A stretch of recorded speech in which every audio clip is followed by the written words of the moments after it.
Ladies and gentlemen, good evening, Democrats.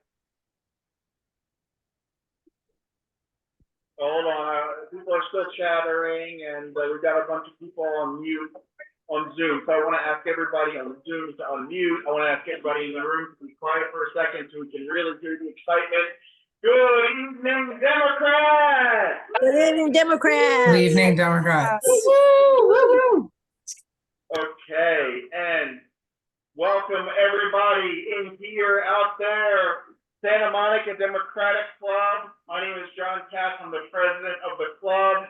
Welcome to our first meeting of 2024. It's a big year for this club. It's a big year for Democrats. We are going to, by the end of this year, re-elect Joe Biden to the White House. Yeah! We're going to flip the U.S. House. Good. Yeah. And we're going to keep the U.S. Senate. Yes. We're going to elect Adam Schiff to the U.S. Senate. Okay.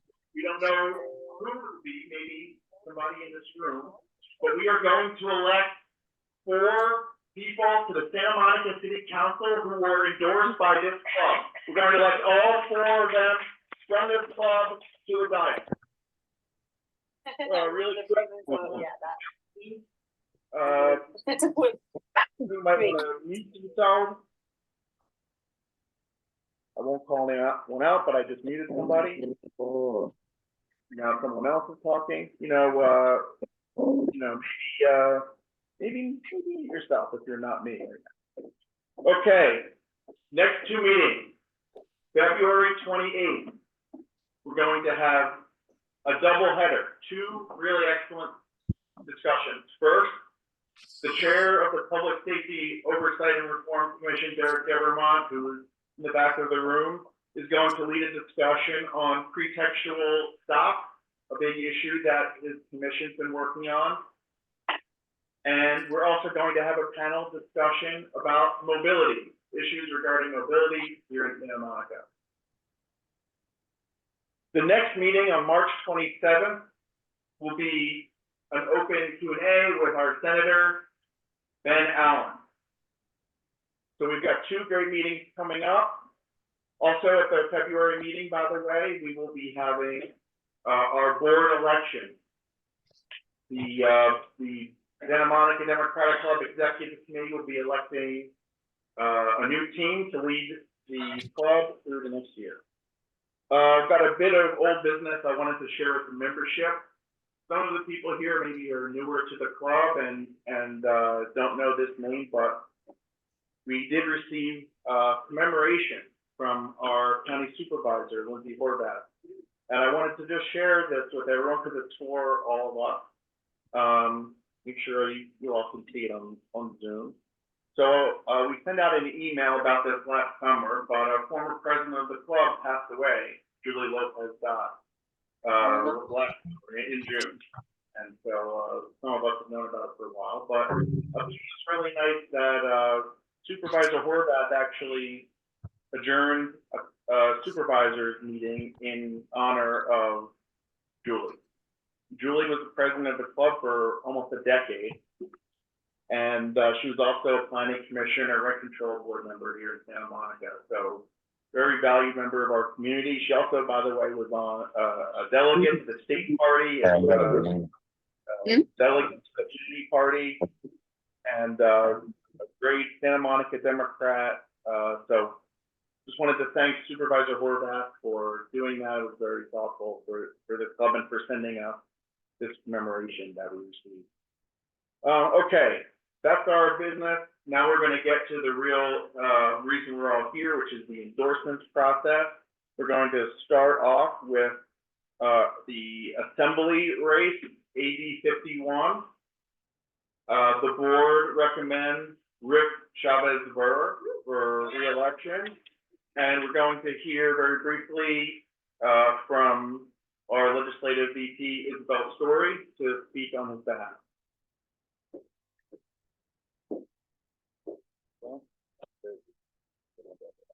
Okay. Hi, everybody. Well, I'm really honored to be speaking for Rick Chavez Zuber. This club endorsed him 2 years ago, and since then he has made us very proud and nothing else. He's been a champion of the environment, equality, and justice.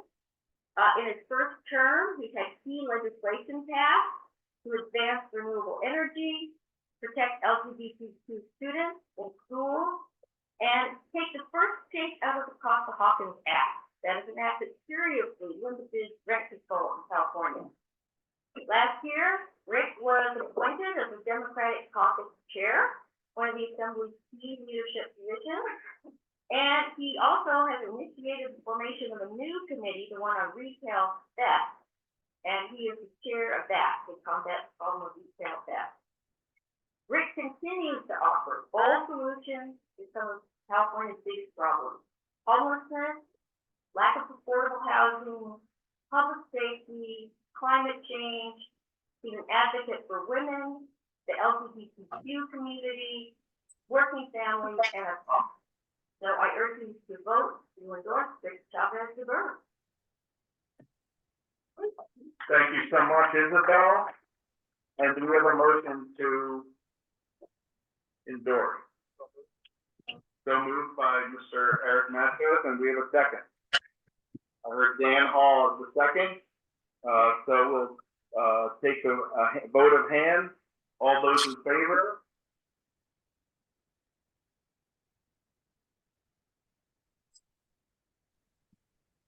Okay, let's put the hands down. And on Zoom, if you could hold your hands, please. And all those opposed?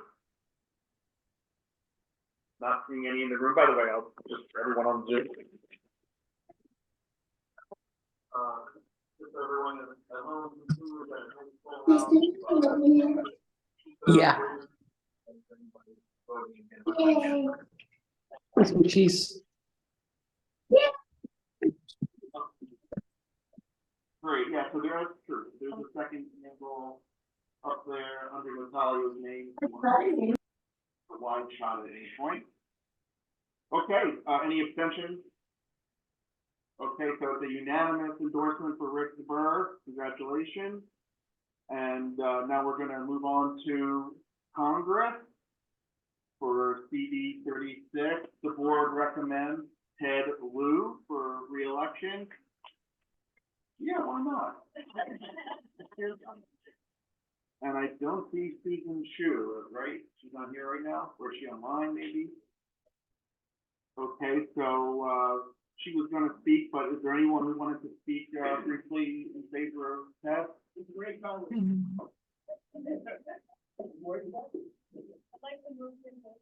Okay, we have a motion from Margaret. There's Susan, she's here, but don't worry about it, Susan, we have a motion already. So is there a second to the motion? Okay, so we'll go with the couple, first and second, Margaret and Monte Perez, for the motion, all in favor? Okay, got rid of that.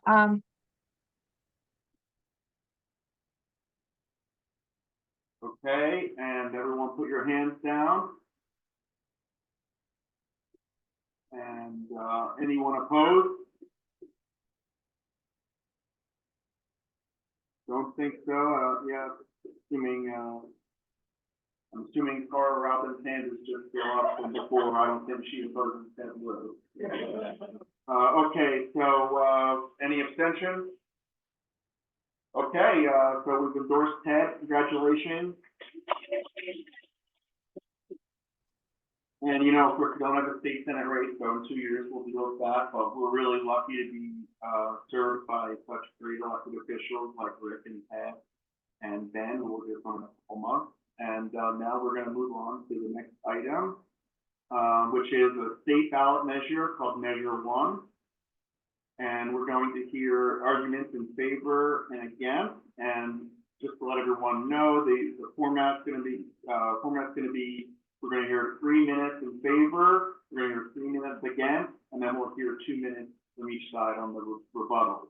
And to make the yes argument, we have Santa Monica Planning Commissioner Ellis Raskin.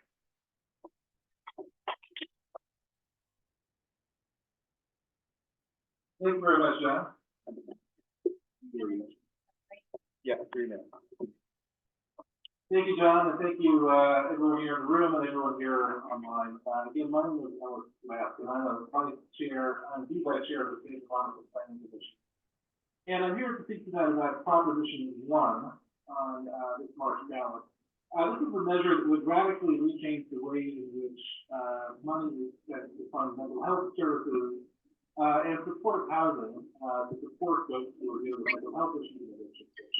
Like many folks in the St. Martin community, I have had members of my own family tragically be also fighting to mental health struggles and addiction. My father has spent his career working in addiction treatment, and I feel very passionate about this and what we support. First, to give you all just a little bit of background. So currently, counties get between $10 to $13 billion per year to support mental health and addiction treatment services. About a third of that comes from a tax on high-income individuals called the Mental Health Services Act, which ranges between $2 billion and $3.5 billion per year. These funds are passed on to both counties and states. Under the current distribution, county programs receive 95% or more of the existing distribution from this act, and state programs receive 5%. Proposition 1 would reconfigure the way in which money is distributed so that county programs would receive about a 5% difference, so they still receive 90% or more. The state programs would receive 10%. The proposition would require that counties spend more of this money on housing and personalized support services like employment assistance and education. Proposition 1 would also allow the state to sell approximately $6.4 billion in youth loans. $4.4 billion of that is the programs to establish mental health care and drug or alcohol treatment programs. It would require that about $1.5 billion of them go to local governments and tribes. About $2 billion would go to state programs, which is money to local governments, from hotels, motels, other buildings, to housing and construction land. It would be for people who are treated for homelessness or live in tent homes and have drug, mental health, alcohol treatment. About half of that would be certified for them. This is a measure that's supported by Governor Newsom. It's been endorsed by the Santa Monica City Council. It's a measure that prioritizes putting housing first for our most vulnerable Californians. You'll hear arguments in just a few moments, and I'm running short on time, that says that we should not take away money from desperately needy county residents. That argument should not be put to muddling, but we should not talk about the failing ticket. Thank you.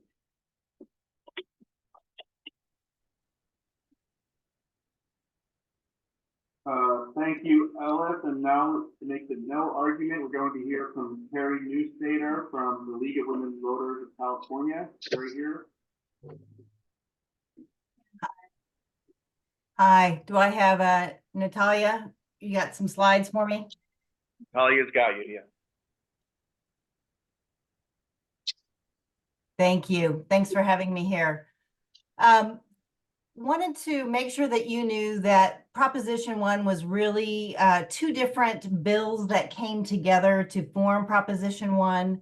And one is a bond measure, and the other is kind of a reallocation of the,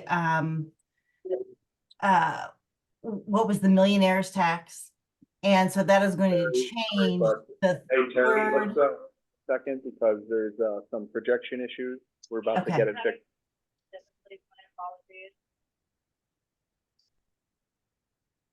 I'll take this opportunity to mention the shift poster, on signs and window signs in the back of the room. If it's interested, Derek's holding them up.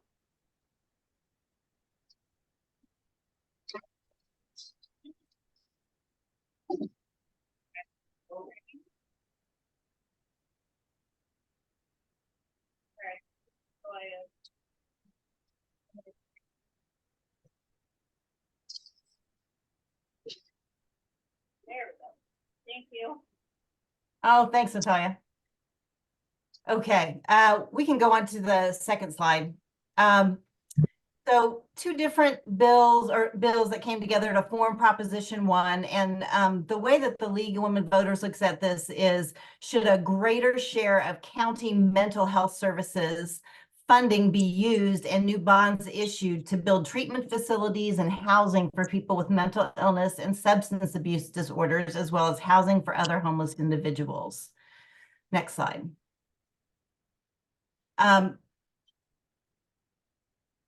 Really, it's not that the league does not support. We all know that we need some changes to happen with mental health and with housing. Those are all needed, but the feeling is that this is not the right bill to, or proposition is not the right way to go about this right now. Next slide. There's some fiscal impacts. There's about $140 million that typically would go to the county that is now going to go to the state, that will help with administrative issues and concerns there. And it also increases a state bond repayment of $310 million annually for 30 years. So it's not, we'll take out this general obligation bond. It's 30 years, and this is basically interest. And there's a lot of interest, as you all know right now. So that may vary over the 30 years, but there is some cost to this as we move forward. Next slide.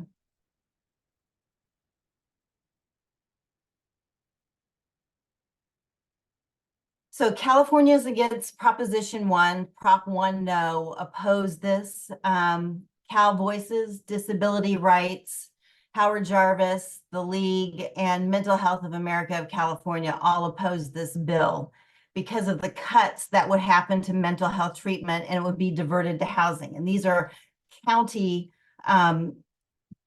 funds that would be diverted to housing. Then there's a massive expansion of involuntary treatment options. There's a shift of money to the state. Counties must do a lot more with less money, and it's not as community-based. And they warn of devastating cuts to mental health treatment programs. Next slide.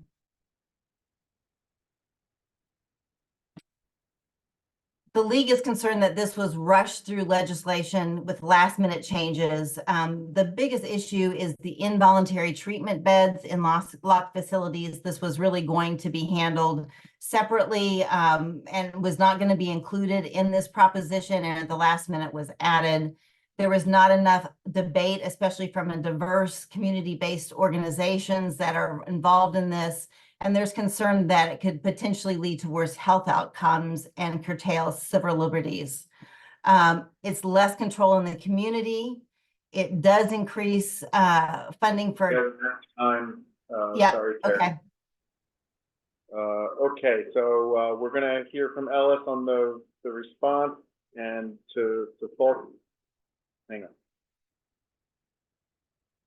Okay, we will now see if the sound is any better. Let us know in the chat if you hear Ellis on his response.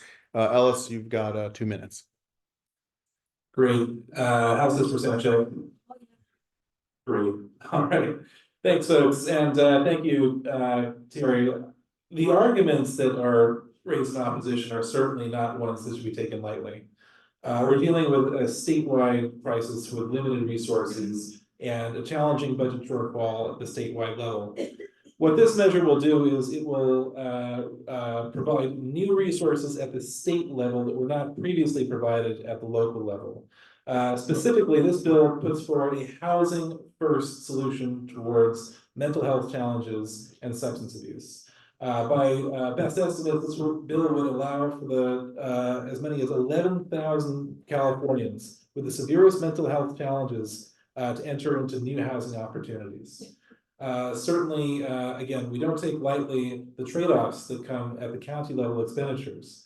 But again, the existing system is not working. We need to divert or raise as much money as possible to support a housing first solution towards this grave challenge. I'll leave it at that, and again, thank you for the time. Thanks, Ellis.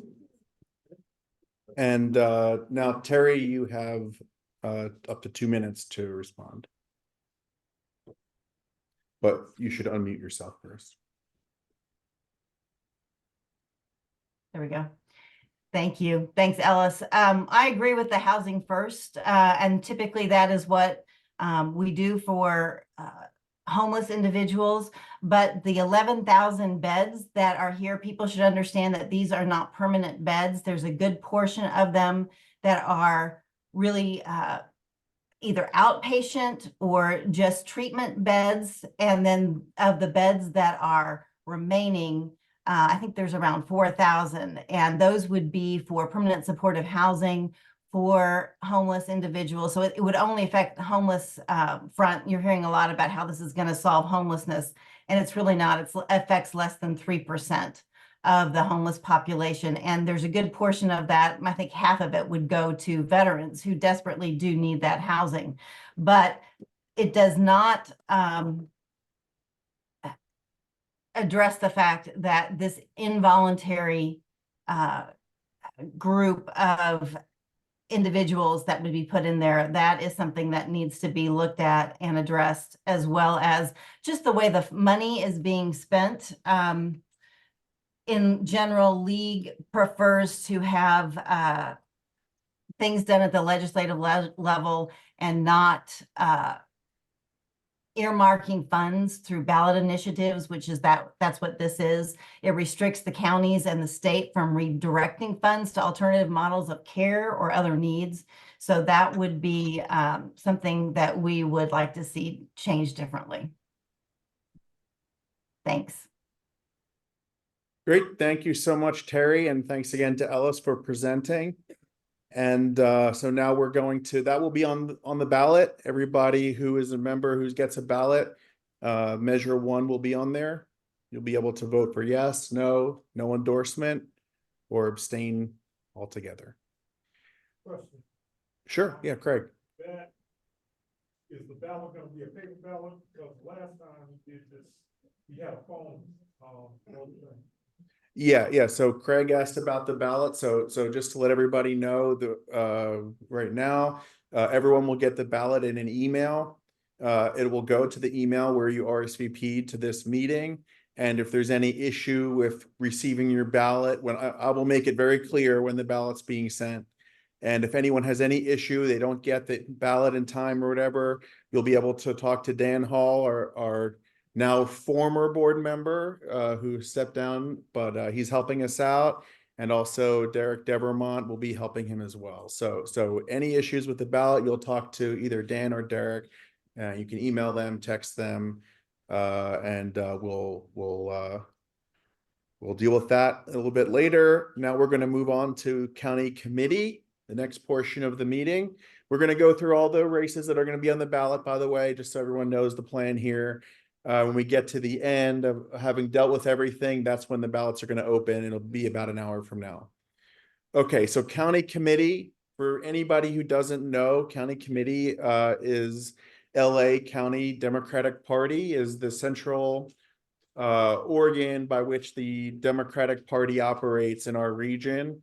And so that is the official, I mean, we love the Santa Monica Democratic Club, but we are just a club that is chartered by the LA County Democratic Party, and the LA County Party makes its decisions based on people who get elected through county committee, which is every 4 years on the primary ballot. And that's coming up this March.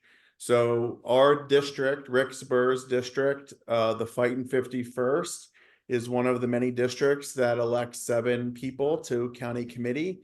And we have 12 candidates running from our district this year. And we're going to hear from each of them. We are going to hear from each of them first as a 2-minute statement. The candidates will introduce themselves. They'll discuss why they're running for county committee, what they want to do in this role. And I also asked them to please to include their connection to the Santa Monica community, whether they live here, and some of them are even on our board of this club, but some of them may be new faces. So as Santa Monicans, we may be curious what's their connection to Santa Monica. So we'll be hearing about that. After we hear from all 12 candidates, then we'll hear from them again for 1 minute each, answering a question that they've not been told what it is yet. So I've put the candidates in a random order, and they're going to be coming up and addressing you right now. This is a completely random randomizer website, and the first candidate to speak will be Isabel Story.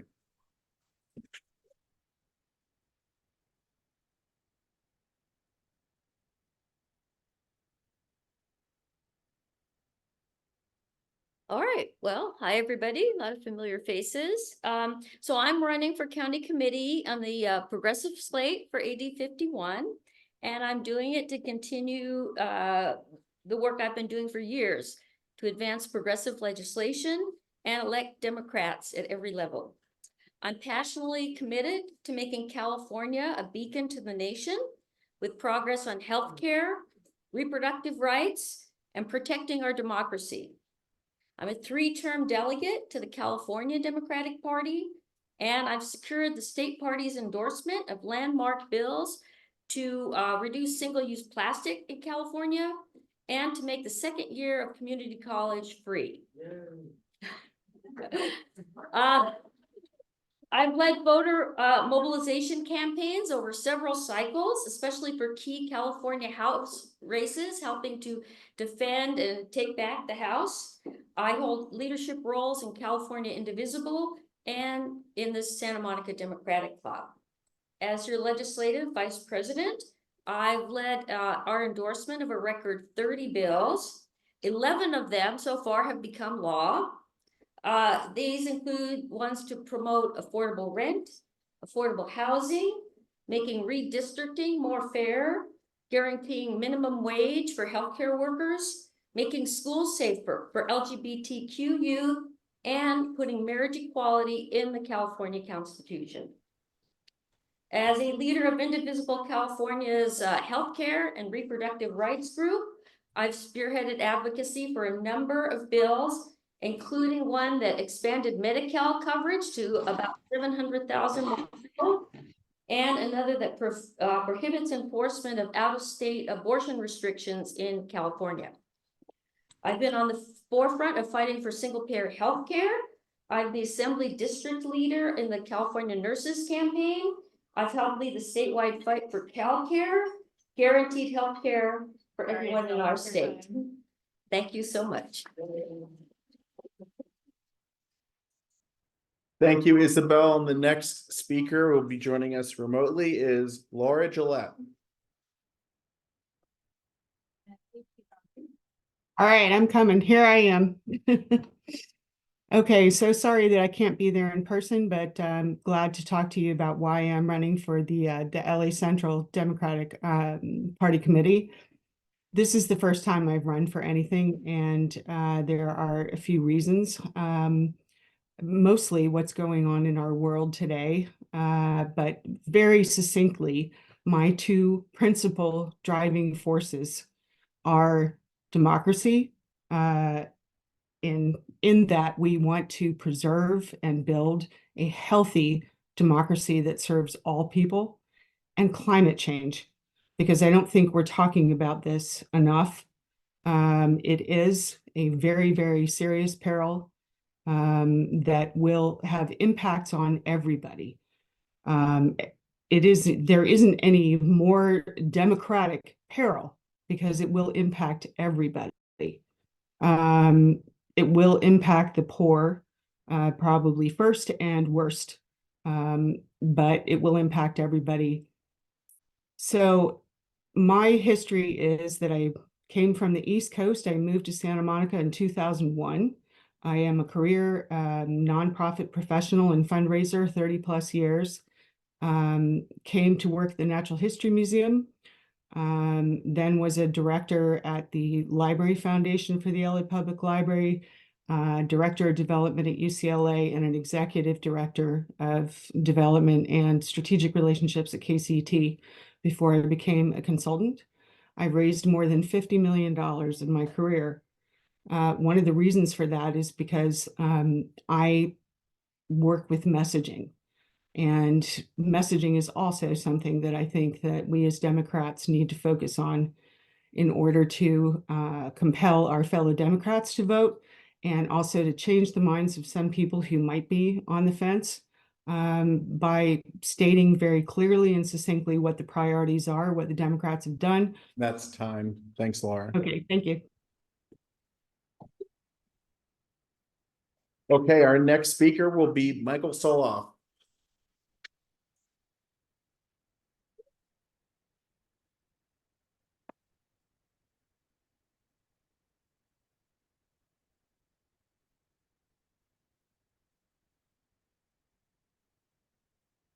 Good evening, Santa Monica Democratic Club. I am Michael Soloff, your membership vice president, and I'm running for re-election to LACDP on the progressive slate so I can keep fighting for justice and for economic opportunity and security for everyone. Our slate's platforms on our flyer, which is available here in the room and in the chat on Zoom. Here are a few of the reasons why you can believe I really will do this. I'm a leading tenants' rights and racial justice pro bono attorney, as recognized by awards from 4 legal services organizations, the legal press, and the state bar. I established the right of Section 8 recipients to rent control eviction protections, established all tenants have a right to a jury trial in evictions, and successfully represented the Bruce family in the return of Bruce's Beach. I was a leader in the creation of Santa Monica's local rent subsidy program to allow at-risk seniors to age in place. I led the successful fight for 2 ballot measures, each of which helps fund cost-effective homelessness prevention strategies, affordable housing creation, and public education. And I fought for the measure limiting rent increases here to 3% max. I'm a co-chair of Santa Monicans for Renters' Rights. During my 10 years on the executive board of this club at LACDP and at the California Democratic Party Executive Committee, I've consistently insisted that candidates discuss their specific plans for homelessness prevention and response and for affordable housing creation. And I've consistently voted for legislation consistent with our platform, and have led the fight at LACDP to endorse homelessness prevention and affordable housing funding measures. I have also hosted phone banks, canvassed myself, run canvasses for Democratic candidates here and outside the state. I'm inspired in all of this by my parents, who sent my father to Mississippi during Freedom Summer after the civil rights workers were disappeared or beaten, and by Ruth Bader Ginsburg, who I had the honor of clerking for right after law school. I ask you to vote for me and for the rest of the progressive slate. Thank you. Thanks, Mike. And next up will be Dina Egglesrud.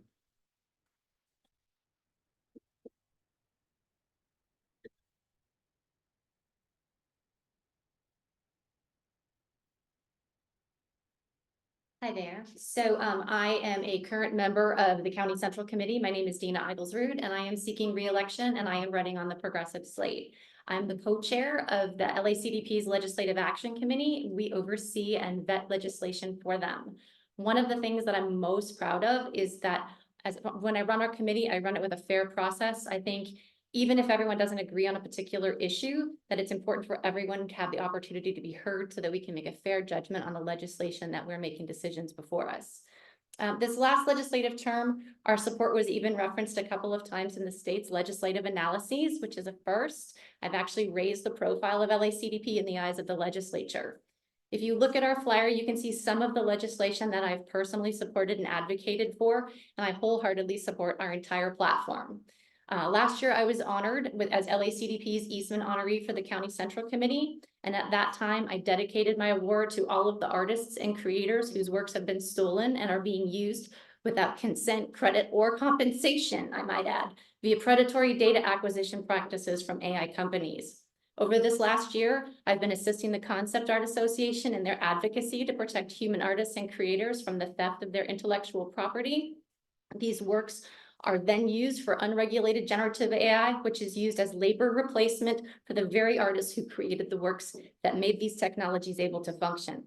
Most of the people are familiar with this issue through the WGA and SAG-AFTRA strikes last year, and I spent a great deal of time on the picket lines, but this issue is much wider reaching than the entertainment industry.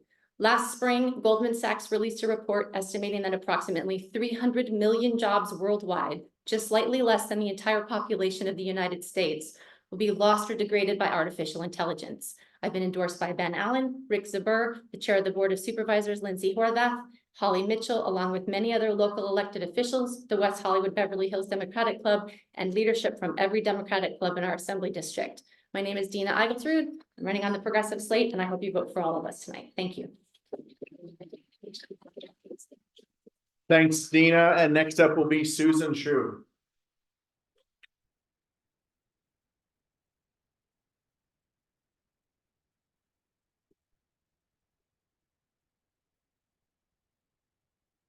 I hold this? Yep. Okay. Hi, everyone. I'm gonna step over here because I can't really see you with the. That's fine. Okay, I'm Susan Shu, and I'm seeking re-election to the LA County Democratic Party Central Committee, LACDP. I'm a writer with a background in public health, the wife of a fellow activist and small business owner, and the mother of 3 children who attend public schools in Santa Monica. I've lived in Los Angeles for the last 20 years, and I've lived in Santa Monica for the last 23 years. And I've been a Democratic voter almost all of my life since the age of 18. I was a Republican as a child, but I didn't ever vote for anyone Republican. My political engagement began by paying attention to the life experience of my mom, who was a single mother and a survivor of domestic violence, and who worked for many years in a shelter as an intake worker for other victims of domestic violence. I received a full scholarship to go to Vassar College and majored in history. I've been a member of the Santa Monica Dem Club since 2017. It was really my safe haven after the election of Trump, which was really earth-shattering for many people, including me.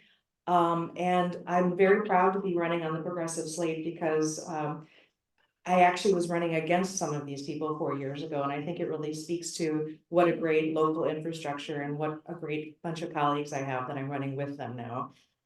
So just to reiterate what everyone else on the Progressive Slate said. I'm the regional vice chair of the LA County Democratic Party, and I'm on leadership boards of the California State Democratic Party, the Santa Monica Democratic Party, and I'm on the board of the Women's Reproductive Rights Assistance Project, which is an abortion fund.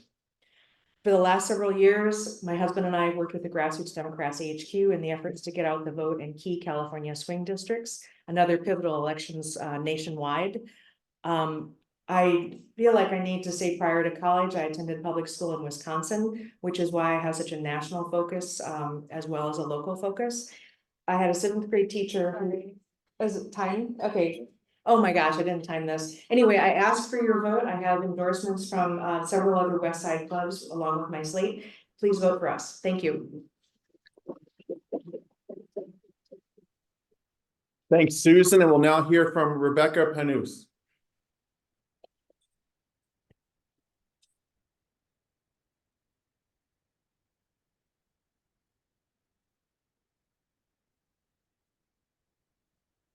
Thank you. Hi, I'm Rebecca.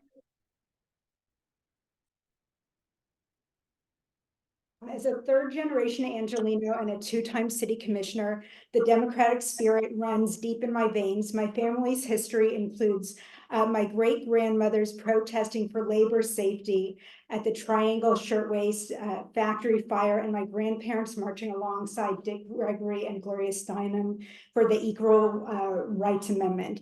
I'm here because of them. I'm here to continue their legacy and be a strong Democratic voice in our community. I was recommended to run for Central Committee by members of the West Side Young Democrats, where I served as a policy director, and by members of the Jewish Federation's Rautenberg New Leaders Project, which works with emerging civic leaders. I have also been endorsed by the West Hollywood Beverly Hills Democratic Club. What sets me apart is not only my local representation, being one of the younger people in this race, but also being a rare young candidate from Beverly Hills, where you don't often have much representation. My professional journey began at the Clinton Foundation and unfolded into the world of social work, focusing on aging populations, housing, and homelessness. I furthered my education going into urban planning and architecture, exploring innovative housing solutions. Today, I seek your endorsement to be a really strong regional partner who also understands the pulse of Santa Monica and its local challenges. I've spent time in Santa Monica interning at UCLA Health and later worked at Wise and Healthy Aging on 4th Street, where I oversaw client services programs and engaged in direct client clinical work with Santa Monica residents. I've got a decade of service work in Beverly Hills as a 2-time city commissioner and regional representation across the district, where I've also served 5 years as vice chair of the West LA Community Coalition serving the West LA Sawtelle area. And I think my time is, I have more to say, but my time is up. So thank you. Thank you. One more person, then you'll- Okay. Okay, next up will be Danielle Wilson.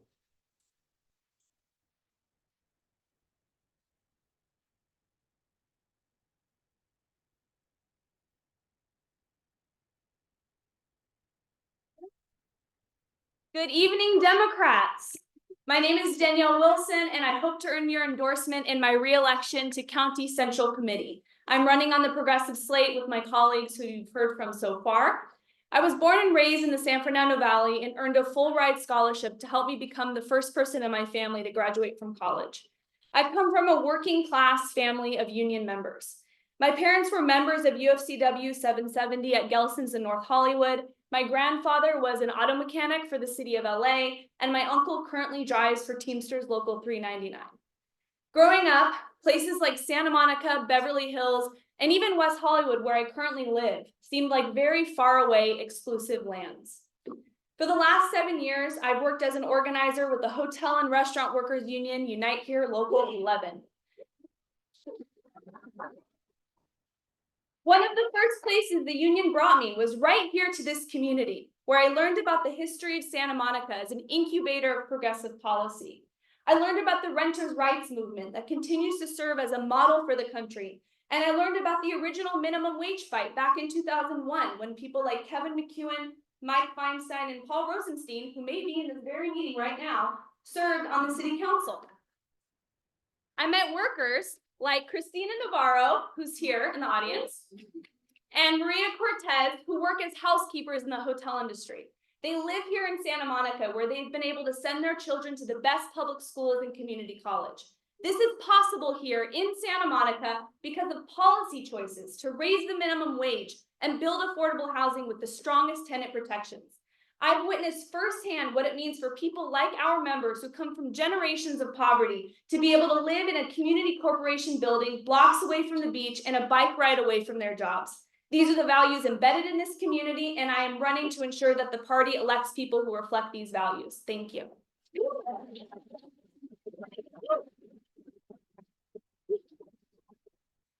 Thank you so much, Danielle. And the next candidate is Shoshana Baum. And we're going to hear from Rebecca again, speaking on Shosh's behalf.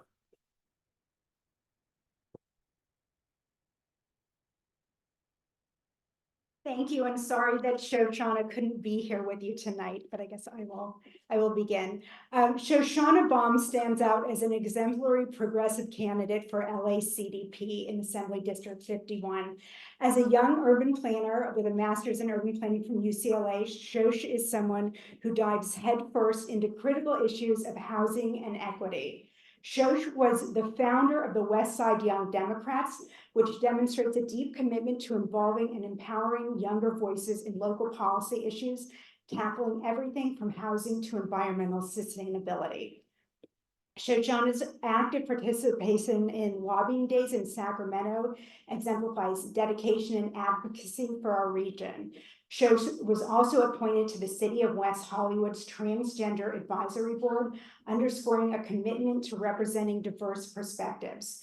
Without a doubt, supporting Shoshana Baum means backing a candidate with a proactive approach, a passion for community engagement, and a proven track record in engaging with and addressing the pressing issues facing our district in party platforms, candidate endorsements, and policy issues.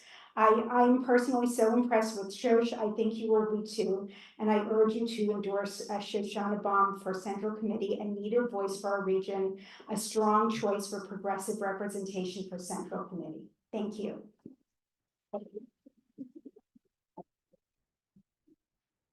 Thank you. And next up is Eddie Mendoza.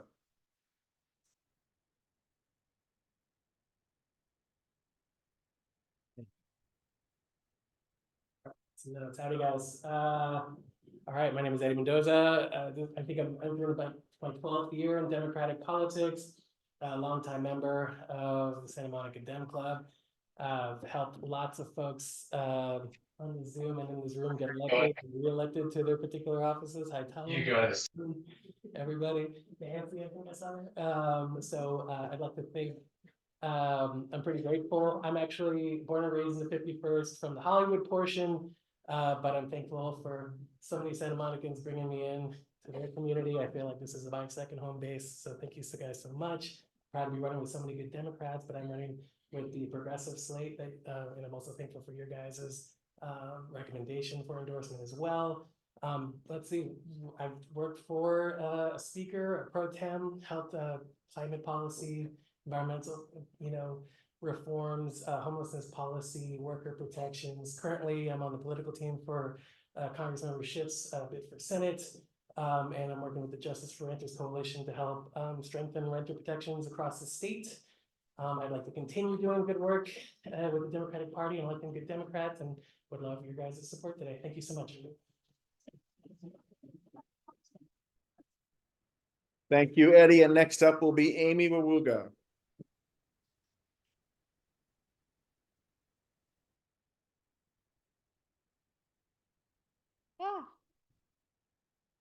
Hi, everybody. My name's Amy Wawuga. You might go by she, her, hers, and Woogie. You might know me by my hits. I led the regional efforts on the Medicare drug price reforms, and the insulin cap. I also, recently, California became the first state in the nation to give our undocumented brothers and sisters access to Medi-Cal. I led those regional efforts with Ben Allen, who ended up voting on it, and Henry Stern, who sadly abstained. And let's see, closest to my heart, I led a coalition that fought the repeal of the Affordable Care Act. And when 4 members in Orange County voted for the repeal on the Affordable Care Act, the coalition that I ran held them accountable. And that's why I'm running, because I love the party. I love what we can do when we come together as California Democrats. We can shape history. As California Democrats, we lead the nation. We're a lab of ambitious, compassionate, and brilliant policies. Our influence on everything from the social safety net to climate action to gun violence prevention is critical. And I see that leadership is our responsibility. But we have to be honest and acknowledge the elephant in the room. For far too often, we empower leaders who make decisions based on personal agendas and relationships. Eddie just mentioned working for the Speaker Pro Tem. That's Kevin De Leon. Many people on that progressive state still support Kevin De Leon and even give him money. That's not okay. That's not okay. And there's a reason why our city leaders look like our city leaders. We don't challenge when things are wrong. This is the reason why people like Kevin De Leon think they're entitled to power. We can't let leaders that care more about their quest for power overshadow our fundamental responsibility into society to take care of each other and lead the nation as California Democrats. I love our beautiful democracy. I'll lead fairly and inclusively and in a way that honors our spirit as California Democrats and our responsibility to lead the nation. Thank you.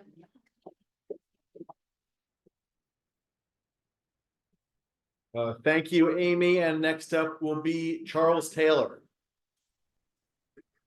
Good evening.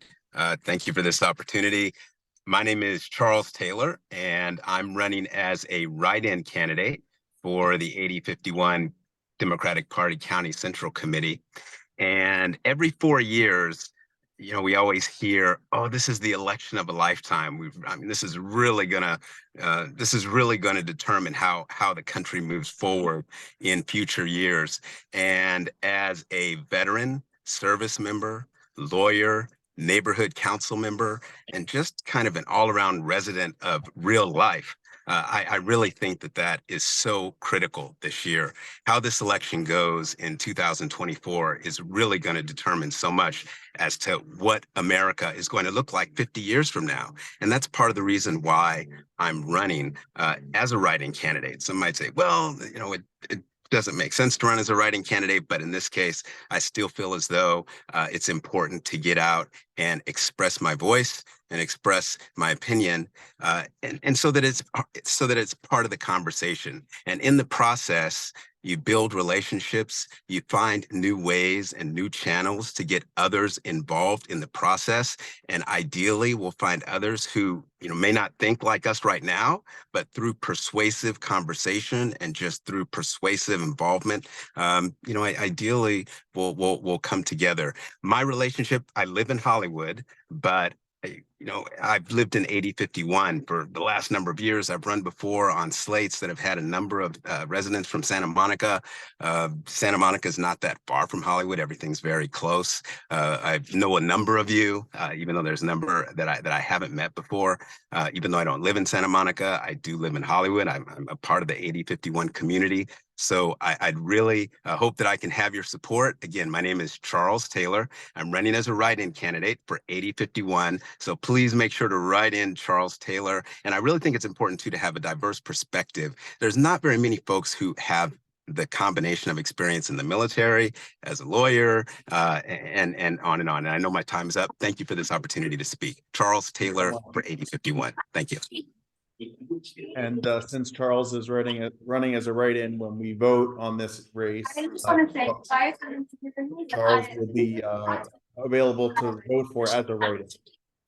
So we're now going to go to our last, but certainly not least candidate, Eric Matos. Got ripped. Good evening, Santa Monica Democrats. My name is Eric Matos. I'm here running as a member of the Progressive Slate. Very excited to be here with you all. I'm also a member of this club. I'm a proud out and gay man. I'm a lifelong renter, and I'm also a member of the West Hollywood community and West Hollywood Planning Commissioner. I want to tell you a little bit about my journey, which will tell you why I'm getting involved, and my journey to this stage here tonight. I grew up with a single mom in the Central Valley in a very small rural agricultural community.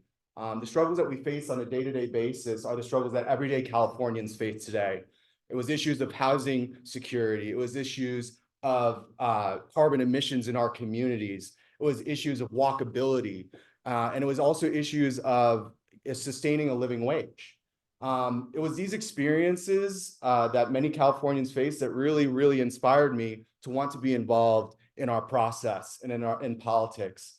So, I really just kind of hit the grassroots level. I'm a member of the California Democratic Party Central Committee. I'm the 8051 representative to the Democratic Party of the San Fernando Valley. I serve on a board that provides scholarships to LGBTQ youth that are about to go to college. And I serve in many other capacities, and I'm proud to continue that work. So that's why I'm running for this.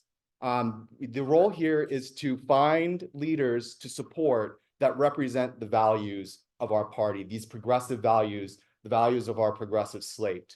And that's why I'm running for this, is to really drive that home. I'm endorsed by Assemblymember Rick Chavez-Zabur. I'm endorsed by West Hollywood Beverly Hills Democratic Club and Miracle Mile Democratic Club. And I'm just really excited, to be a renter on this slate, to fight for tenant protections and also elect other people that fight for tenant protections, right? To look at folks that are actually combating our climate crisis, divesting from fossil fuels and looking to clean renewable energy. I hope to get your support for the progressive slate. Thank you for having me here tonight. Go Democrats.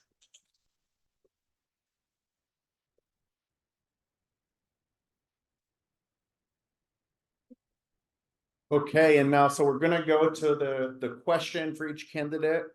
But before we do, I see that a special guest has joined, and I think he just wanted to thank us for the endorsement. So live via Zoom, please welcome Assembly Member Rick Chavez-Zabur.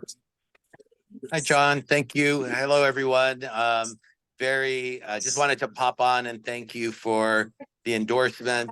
Isabel, thank you so much. Sorry. Oh, can you hear me now? Yeah, sorry, go ahead. Yes. Thank you, John. Thank you, members. I just wanted to express my support, how honored I am to have your support. Isabel, thank you so much for the very kind words. It's really an honor to be supported by this club, and, you know, really value the partnership that I have with you, the partnership where you're supporting so much of my legislation and advise me, and part of the partnership that really helps me be a better legislator. So thank you so much. I don't want to interrupt anymore, but, you know, thank you so much for your support. Thank you so much, Assembly Member. We're glad to have you here, and we look forward to working with you for the next 2 years and beyond. Okay, so now for all the candidates, we have a 1-minute follow-up question. The most important role of a Democratic County Commissioner is to vote on the party's official endorsements for all Santa Monica elections, as well as the other local jurisdictions in our district. What are the most important factors you consider in these candidate endorsements? And we'll start with Rebecca.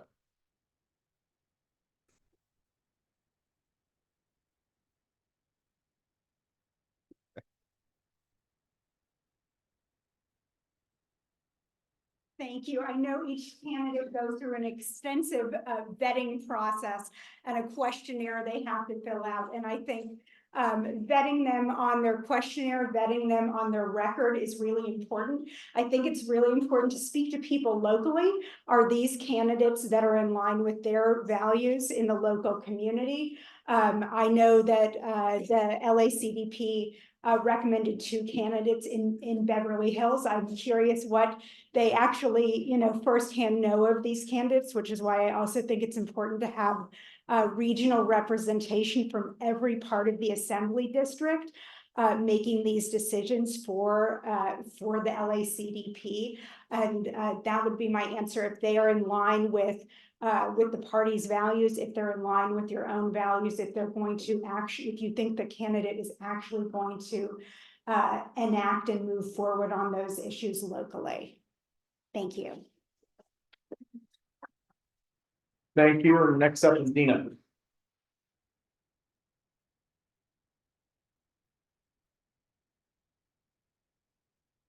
It's interesting living in the 51st Assembly District. We used to be the 50th Assembly District, so we also used to cover Malibu as well. And getting to know each and every different city and municipality and the issues that matter is super complicated. So a lot of what we do is we rely on other members who are from different parts of the district to help advise us on what issues actually matter. So part of why we have a regionally diverse slate on the progressive slate is because we want to make sure we have representation from all parts of the district. The thing that matters the most to me is if the person is honest and straightforward and actually answers the questions. They stand up for the values that are in our platform. They stand up for things like protecting renters. They stand up for things like finding solutions, like real solutions, not just empty promises. That they, you know, they're for protecting choice. They're protecting everything that's in our platform and everything that the Democratic Party stands for. You can tell if somebody is kind of giving you a line when you're talking to them. And when you're there, I'm really grateful for the people online, but I love being in person and talking to people and getting to know them as well. So thank you. Thank you. Next up is Eric Matos. Yeah, sure. To repeat the question. The most important role of a Democratic County Commissioner is to vote on the party's official endorsements for all Santa Monica elections, as well as the other local jurisdictions in our district.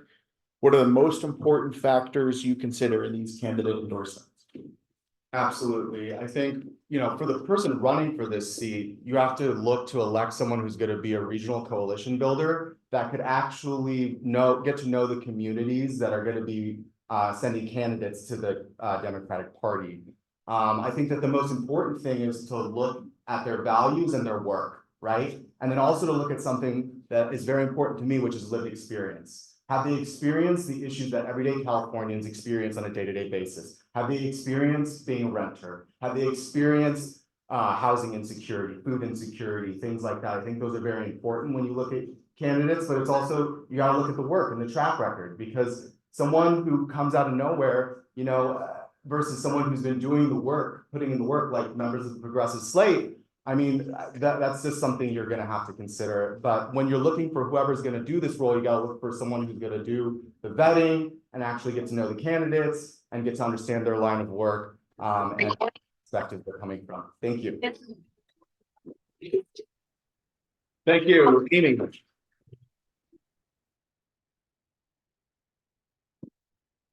I'm always going to lift up the person that cares about the greater good over their personal agendas. And I think one thing that sets me apart from the folks that I'm running against, besides not supporting Kevin DeLeon, is that I have a lived experience in Los Angeles. I was born at Cedars, but I grew up in public housing in Mar Vista Gardens. You know, I had a single mom who was a waitress that went back to school and became an occupational therapist, and that afforded us so many opportunities. I became a young single mom, but my daughter is graduating this summer at UC Berkeley, majoring in journalism. Like, she picked the major, like we come from family wealth. Anyways, my lived experiences, I'm gonna bring those to making decisions, and my caring about all the safety net work that I've done, I'm gonna bring that to making decisions on who's best for Southern California. So thank you for considering me, neighbors. I live here in Santa Monica, and my son's a fourth grader. Thank you. Next up, Susan.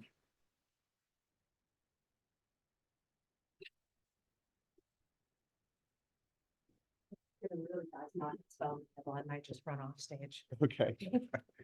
I've really enjoyed and learned so much from being a member of the County Central Committee for the last 4 years. And I think that the most important part of it for me is, you know, you kind of thin slice the candidate when you meet them, you know, you sort of see what they're all about and how they present themselves. But really what it comes down to when you're doing that is you're looking for who their coalitions are, who they draw their inspiration from, and who supports them, and who they refer to when they're talking about policy. And I don't think any particular set of experiences in a candidate is really like the one thing that's magical or not magical. But I do think that you know, there are people whose dedication to public service has been in elected office or in the public sector in some way, and I really pay attention to that because that's really a track record. And then there's other people who have been in the private sector but have done a lot that, you know, is really worthy. But I tend to really find that the coalitions that they're part of is everything for me. Thank you. Thank you. Next up is Charles. All right.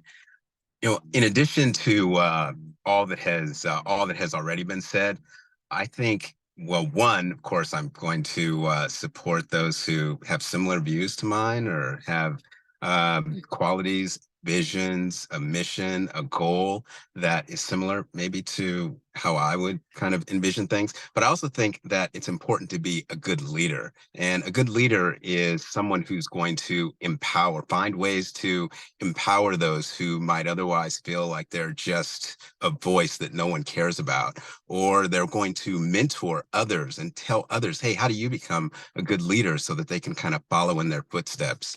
So, you know, I think that just like what others say, I really think it's important to look at what others have done in the past, but also look at kind of what they're doing now and how they're finding. I think it's most important to how to find ways to lead others and show them just show them how to be a good person or a good leader.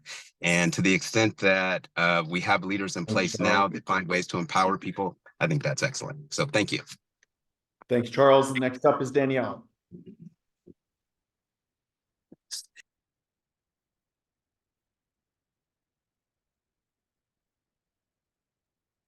Yeah. The Democratic Party needs to work for the majority. And we know what the majority of people want. They want to be able to work in a good job. They want to be able to stay in their homes. They want to be able to walk to beautiful parks or to the beach. They want to be able to send their kids to good public schools. And we know that there's no magic policy solution for any of this. We already know what the policies are. The question is, do we have the power to pass these? And so when I'm looking at candidates personally, I'm looking at, do they reflect the majority of what people want, which is very far off from what we have, right? Most people are working 2 and 3 jobs just to survive, especially in our district. And so do they either have the personal experience, the background, or come from the coalition that knows what it takes to build the power to pass rent control, to pass higher minimum wages, to pass policy that actually results in building more affordable housing near green space along transit. So a combination of being from the coalition, having the personal experience to actually get this stuff done.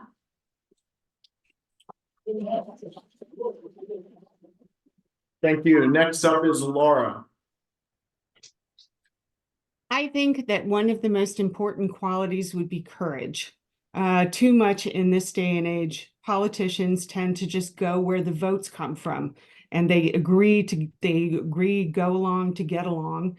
And I think leadership, as Charles said, is a really important quality. You need to have courage to be able to lead, to take a leadership position, to recognize that some issues are ones where you have to have vision, like climate change. Climate change will have a terrible impact on Santa Monica in the future, but there are many urgent issues which have dominated the conversations. We don't talk about climate change enough. I really respect a leader who can recognize that I need to help other people understand what the important issues are and what really is going to impact our future. We have so many issues that need to be dealt with, but we need leadership, not politics. Thanks, Laura. Next up is Mike Soloff.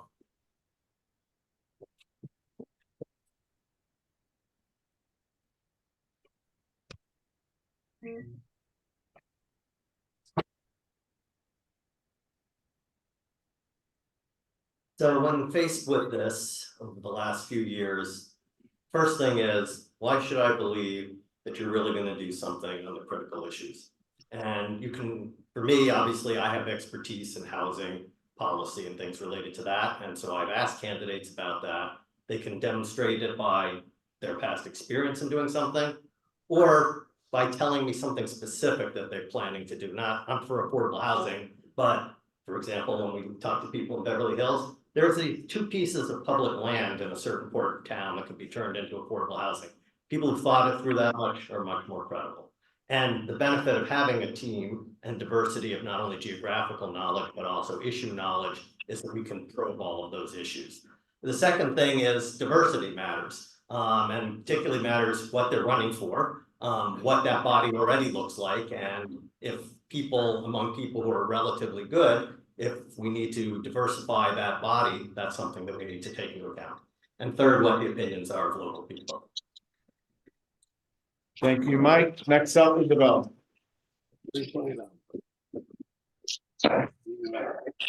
Okay. So the most important thing for me when looking at candidates is values. Do they have to think about that. the kind of things I want, and are they going to make this a better world for the constituents? Do they care about affordable housing, homelessness, healthcare, education, our environment? And as part of that, do they have a track record? Are they people who just make speeches? Are they people that I can see they have taken votes? They have led coalitions, they have led groups, like Rick Sabur running Equality California for many years. I can see he has a track record in doing that, and I have faith he's gonna keep doing that. And the third thing I would look at besides values and the track record is, do they take initiative? Is this someone who just goes to meetings and goes along and that type of thing? Or are they someone who actually initiates change? Do they propose new laws, new policies? We just elected a wonderful person to the Santa Monica City Council who has already had some great policy changes. I do feel I need to address a strange comment that was made about Kevin De Leon. I just want to say that our platform has no position on this politician, and you'd have to ask each of us individually how we feel about him. Fair enough. Thanks, Isabel. And finally, Eddie Mendoza. Kids have been my life, so how I spend my time is up. Kind of like a little bit what Isabel said. I mean, I like to think I did my time up in Sacramento. Probably worked for about 13 or 14 different members of the Democratic Assembly and the Democratic Senate. Some were drivers, some were passengers of policy and legislation. I'm definitely more deferent to people who are drivers of policy. I think if you have a point of view and you have something to say and it aligns with the folks that you represent, and you are willing to champion those issues as opposed to, be on the sidelines of particular issues, I think that's like the number one thing I want to prioritize when it comes to looking at candidate qualifications, whether they're a new candidate or an established candidate. Thank you. Thank you, Eddie. Thank you. Oh, let's give a round of applause to all the candidates.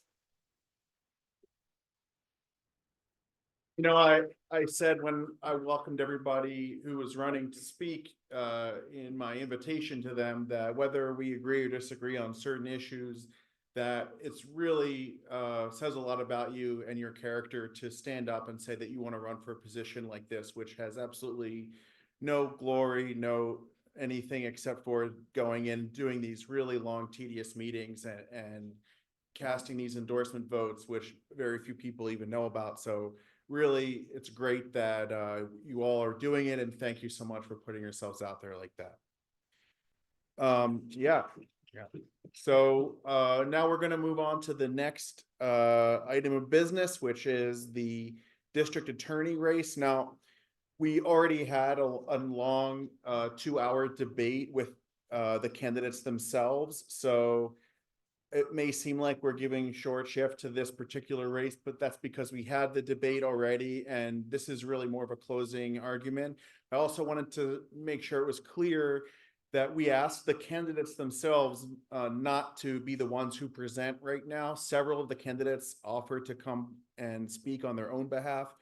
We thought it would be better to hear from members of the club about why you may want to make the case to support particular candidates. So each candidate representative is going to get 1 minute, and we're going to hear from them in the order that the campaign responded with their representative. And so first up, I'll just mention that the board of the club voted to recommend George Gascon for re-election. And we are going to hear from our political action vice president, Derek Devermont, on George's behalf.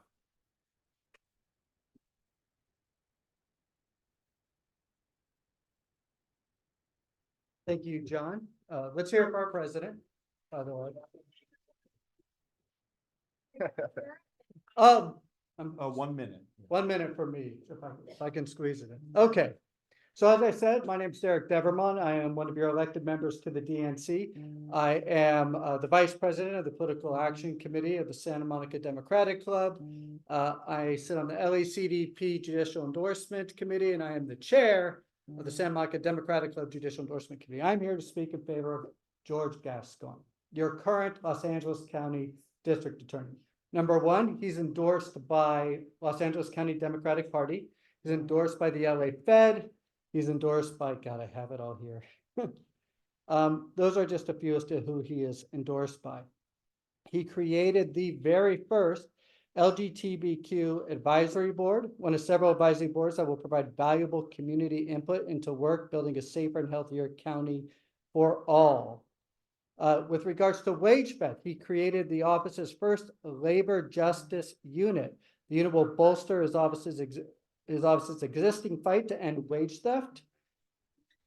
But is that it? Okay. But most importantly, and what I think really rounds it up, is that he has addressed crime as a health issue. He has changed the perspective from what hasn't worked for years and years and pushed it to something different, which hopefully will work. We know what hasn't worked, and now we're trying to reform and do something different. And I think you should support him. Thank you. Thanks, Derek. Okay, and now speaking on behalf of Jeff Chemerinsky will be Jim Kennedy.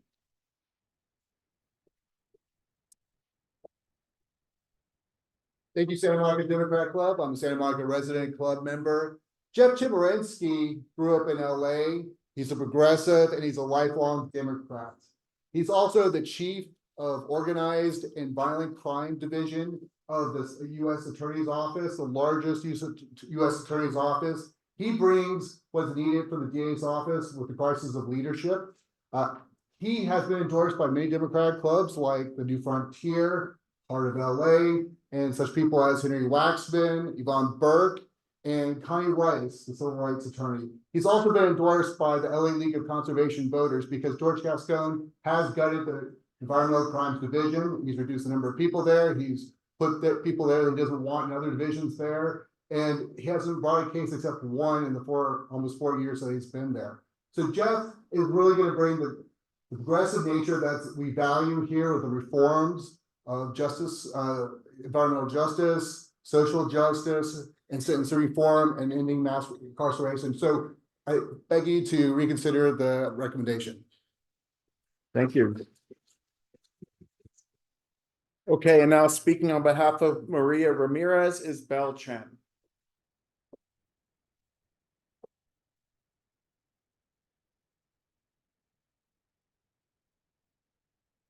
Thank you. Good evening, Santa Monica Democrats. My name is Belle Chan, and I'm speaking on behalf of candidate Maria Ramirez. I'm a lifelong registered Democrat, and I've been a DA for 26 years. I understand the executive committee has recommended that we endorse the incumbent. But this is not a typical election year where you might just follow their lead. This is an unprecedented election. We have a weak incumbent in the DA race. We have such a weak incumbent that there are 11 challengers, 11, unprecedented number. The odds are that no one will win in March, and there will be a runoff in November. Out of the 11 candidates, each is uniquely qualified, but the most qualified and the best candidate is Maria Ramirez. Maria has been a DA for 33 years, from misdemeanor trials all the way to the highest level of executive management. Maria has the heart and passion to inspire and lead our office to our core mission of public safety, and more importantly, to implement meaningful criminal justice reform. Thank you. Thank you, Bell. And now speaking on behalf of Eric Siddall is Amy Pence.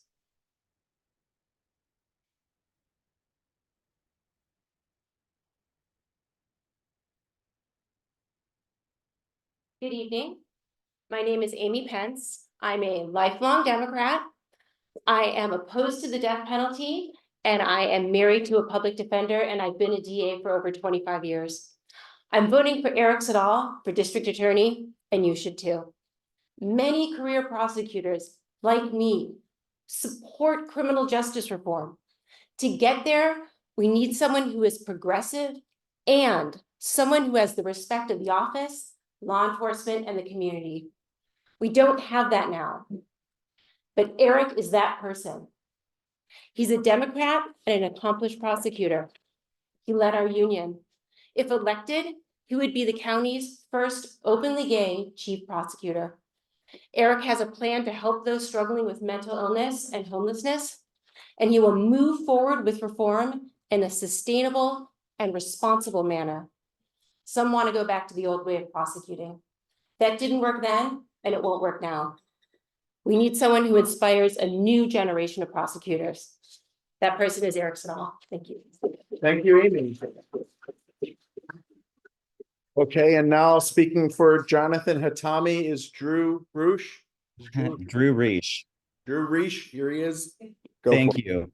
Good evening, Santa Monica Democrats. I want you to ask yourself this question. Do you feel safer now than you did in 2020? If the answer to that question is no, then your vote for district attorney should be for Jonathan Hatami. Jonathan Hatami is endorsed by Mayor Phil Brock. He is endorsed by over 60 elected officials. He's endorsed by 13 police officer associations, and he's endorsed by 3 elected DAs from other counties. He wants to prosecute crime. He will continue supporting victims. He will bring back public safety, and he will eliminate blanket policies. He was the first candidate to enter this race. He's a veteran, a father, and his wife is a police officer. He has over 17 years of experience in the DA's office. He's a Democrat, and he deserves the endorsement of this body. Please consider endorsing Jonathan Hatami. Thank you. Thank you, Drew. And now we did not hear from the campaigns of other candidates, so I'll call it out if anyone would like to speak for John McKinney. Okay, and anyone who wants to speak for Judge Craig Mitchell. And finally, Judge Deborah Archuleta. Okay, great. So we've now heard from all the candidate representatives. That'll be coming up on the ballot shortly. And we're now going to move on to our Judicial Candidates Forum. Oh, I was expecting a big applause for that. No, I'm just kidding.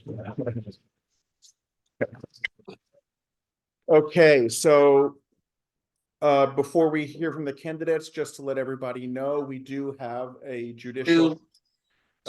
We do have a. Go away. I'm gonna go ahead and mute somebody again. Okay, so we do have a judicial endorsements committee that constitutes every couple of years. And I want to give a special shout out to Derek Devermont and Michael Soloff, who interviewed all the candidates running in these races. So we're going to hear from the candidates. There's also, just so everyone knows, there's two fields where, as far as we can tell, there are no registered Democrats running in those races. So, we're not going to be making any recommendations for those two. But any race that has even at least one Democrat, we did decide, we did take up. So we're going to go in numerical order here. And I will just share before we go to each of the seats who the Democratic Club Executive Committee decided to recommend to you. That'll also be present on the ballot when you go to vote. But we're going to start with seat 39. We have two candidates, George Turner and Jacob Lee, and we recommend George Turner in this race. So each candidate's going to get 90 seconds, and we'll start by hearing from George Turner.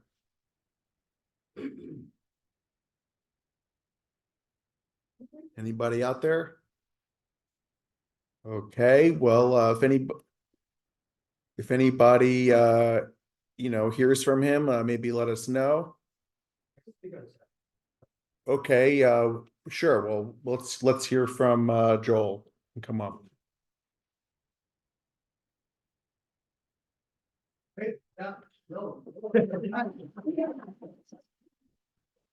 Thank you, Derek. My name's Joel Corey. I hope you can hear me all right. Yes. Okay, good. I worked at the Public Defender's Office, continue to work doing court-appointed cases for the state and federal court. I'm a 34-year criminal defense attorney, and I work with George Turner at the Public Defender's Office. He's quality, he's smart, and he's got an even temperament, and I think he's a great candidate for the bench, and I would urge you to support him. Okay, next up, Jacob Lee. Jacob here. Okay. So Jacob's out of the country, so I don't think, they have Zoom in other countries, but it sounds like he may be busy. So we'll move on unless somebody wanted to speak for him. Okay, so we'll move on to the next race, seat 48, and the first candidate there is Erica Wiley.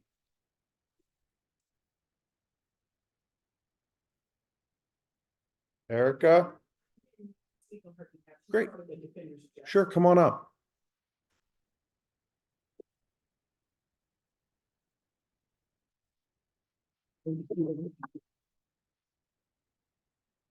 Yes, Erica Wiley is a part of the Defenders of Justice. She's been a public defender for 23 years. She has a wonderful temperament. She has a lot of experience. She has a passion for mental health and the treatment for our homeless communities. I highly recommend her. I worked in the Public Defender's Office for 18 years, and she is a wonderful candidate. Thank you so much. And you are.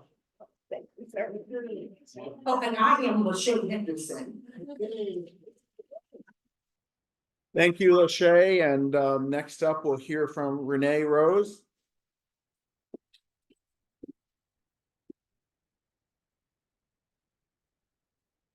Glad you can make it. Thank you.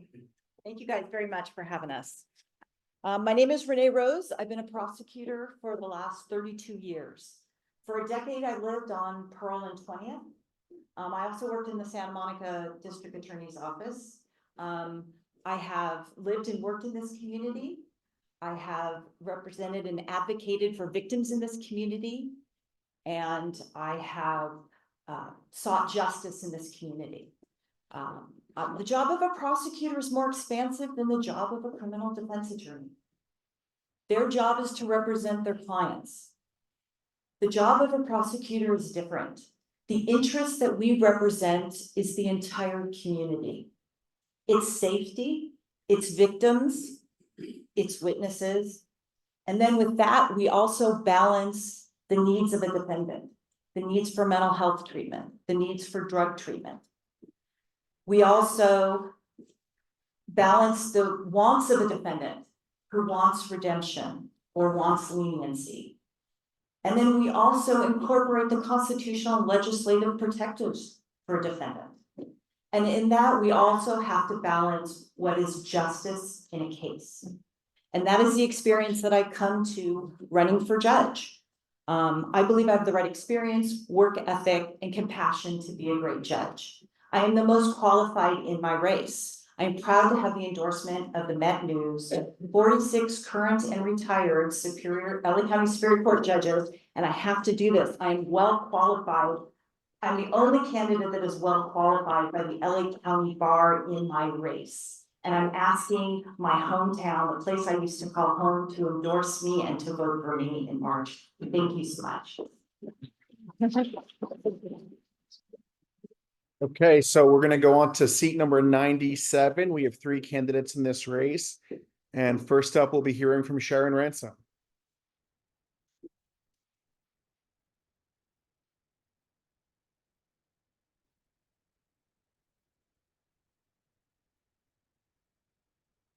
Thank you. Good evening, Santa Monica Democrats. My name is Sharon Ransom. I'm running for judge in seat 97. To understand why I'm running, I want you to understand a little bit of my background. We've heard about life experience here. I was born and raised in South Central Los Angeles to a single parent.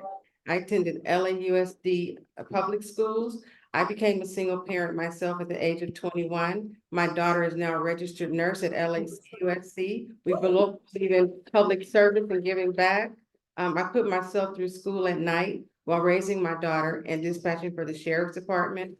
I was diagnosed with breast cancer at the age of 30, and I didn't become an attorney until I was almost 40. And that just goes to show you my life experience. I've been a prosecutor for the last 18 years, and I'm assigned to the mental health unit. And in that unit, we focus on treatment rather than incarceration.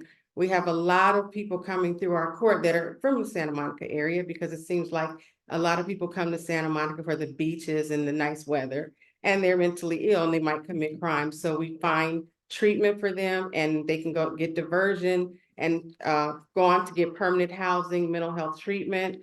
I've also been teaching Project Lead to 5th graders, teach them about the criminal justice system and the importance of making good life choices. I'm a breast cancer counselor, and I'm very involved in my community. I am endorsed by LA County Democratic Party, LA Fed, SEIU 721, as well as other judges, other Democratic clubs. I am your recommended candidate, and I ask for your vote. Thank you. Okay, and next up will be back to the mic, Lachey Henderson.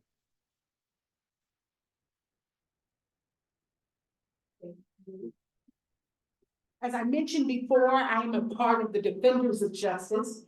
It's George Turner, Erica Wiley, and myself, Lachey Henderson. The reason why I decided to run for judge is because I want to fight against the cross-cultural disconnect that I see in court. When I defend my clients when they are Black or Latine, I have found myself begging the court to give programs. And sometimes the court is the third attorney that I'm fighting when I'm fighting for my clients.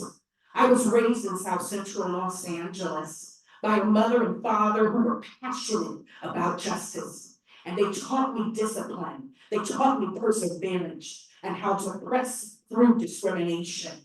When I was in law school, I lost my mother the first year of law school. After I graduated, my father passed away, and I had to go to court and fight for guardianship for all of my siblings. And I raised my siblings, and they're all productive members of society. I want the opportunity to be a judge and mentor juveniles, to speak into their lives, to let them know that just because they made a mistake, their life is not over. They have a second chance. And when someone believes in you, you can feel it.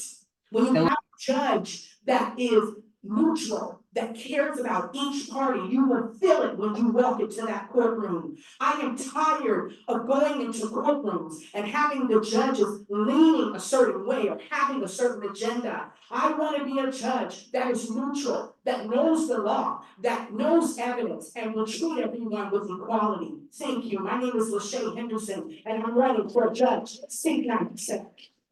Thank you.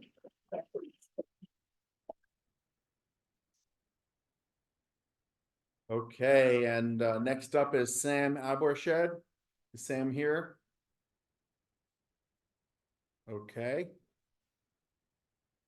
We'll move on to the next seat, seat 115, Christmas Brookins.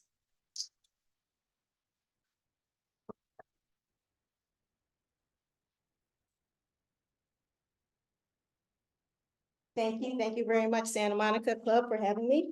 My name is Christmas Brookins, and I'm running in seat 115. I believe in an equitable and inclusive judicial system that empowers individuals. As a foster youth, I was born with 2 strikes. I was African American and I was female, and thus I was deemed unadoptable. When I hit 5, they gave me another label, hard to place, because now I was too old. Because of that, I am passionate about not putting people in a box, treating individuals as human beings, giving people an opportunity to have a voice and to be seen. I understand the parts of that because I got that opportunity as I served our country in the United States Navy as an aviation electronics tech and then a Mandarin Chinese linguist. After I separated, I was able to attend UC Berkeley. From all the credits that I accumulated from going to Santa Monica College when I ran away from home at 16 and I lived here for 8 years. And I had to take 3 credits at a time.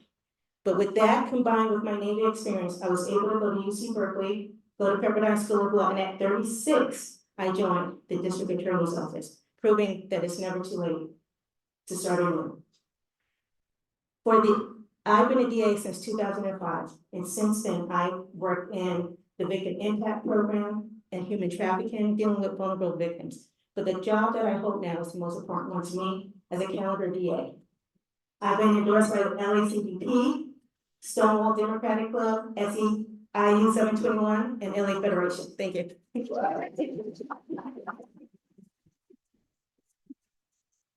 And now we'll hear from Keith Cayano.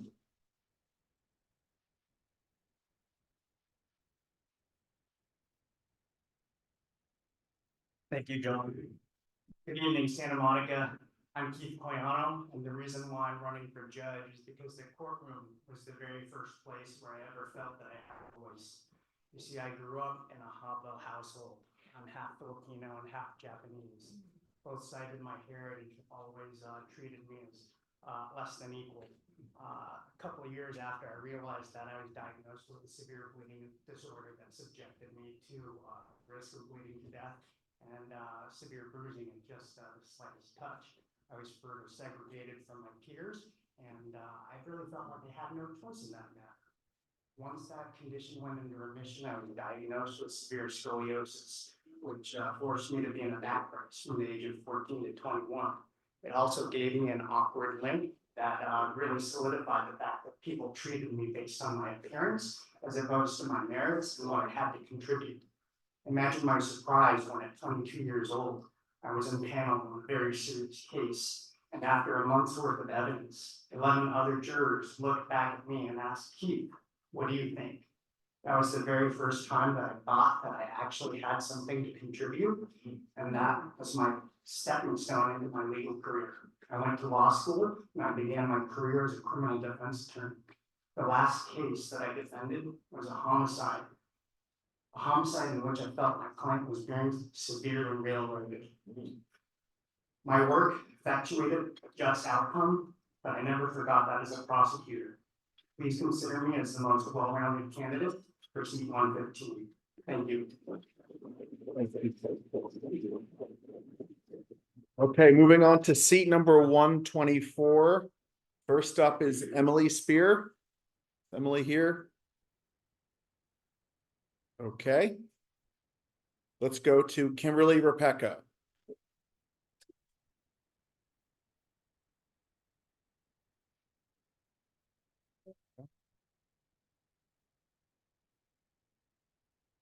Go ahead. Okay.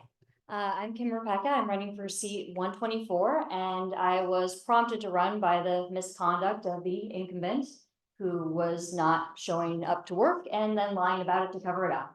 And nobody else ran against her, so I thought I should step up and do that.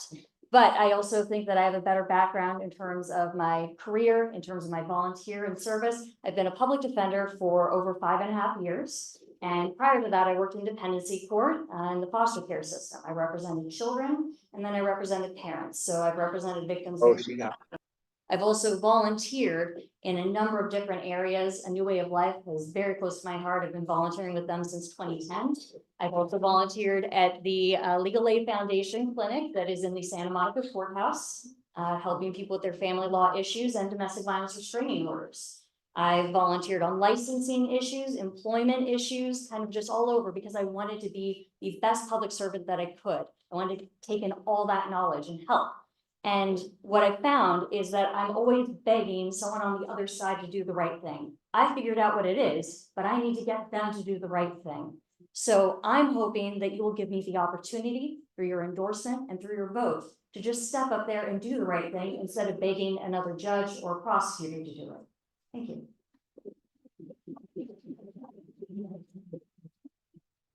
Thank you so much, Kim. And now we will go on to seat number 130. And first up is Leslie Gutierrez. And looks like Derek's coming up to speak for her. Hello, everyone. I've already introduced myself. I'm Derek Devermont. I'm also a defense attorney, and I'm an enormous fan of Leslie Gutierrez. Now, she is here, but with my ego, I insist on letting you all know what an enthusiastic supporter I am of her. She came to this country fleeing bigotry as an immigrant.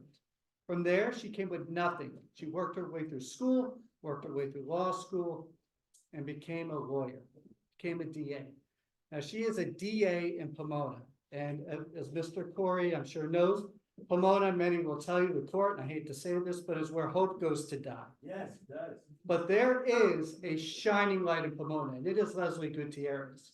If you walk in there, and don't get me wrong, she's not easy, but you know she's going to be fair. You know she's going to be honest. You know she's going to be just as interested in preventing recidivism as she is in justice. And that's an important thing. That's all we could ask for in reform. And that's what Leslie Gutierrez is about. She's endorsed by LACDP. She's recommended for endorsement by the Santa Monica Democratic Club Executive Board. And I endorse her. And I don't know what else I could say other than that, but I'm a big fan, and please vote. Thank you.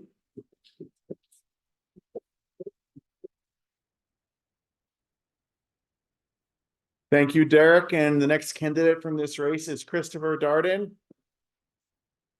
Is Chris here? And I guess not. I guess is Sterling K. Brown here by any chance? No? Okay. We'll thank you. We'll go to the next seat, number 135, Georgia Huerta.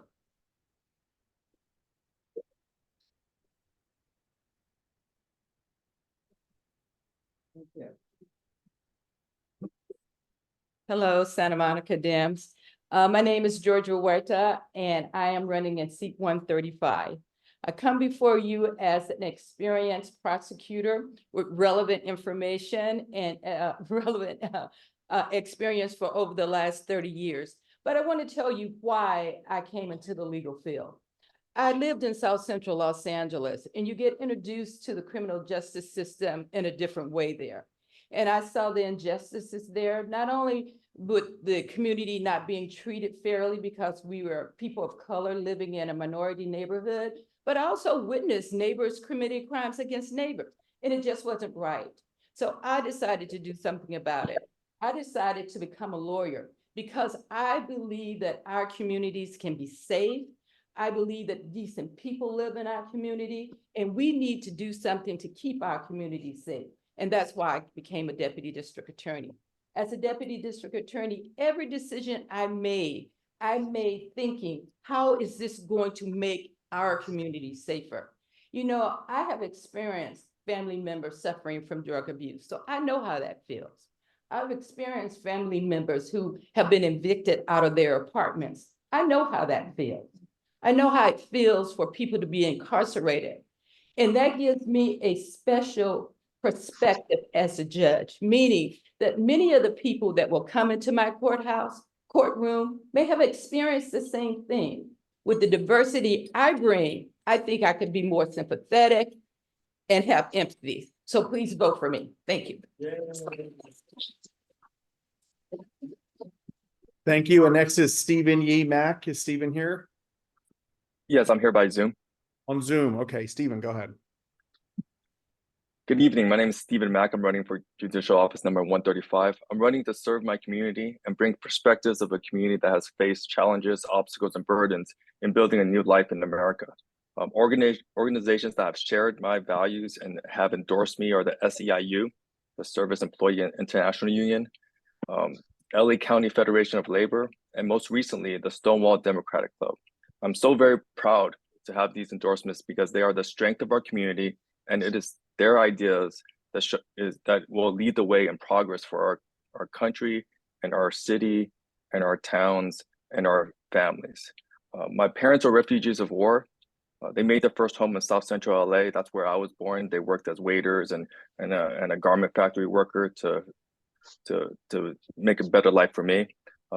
That's where I learned the values of being a Democrat and that we need to come together to do big things.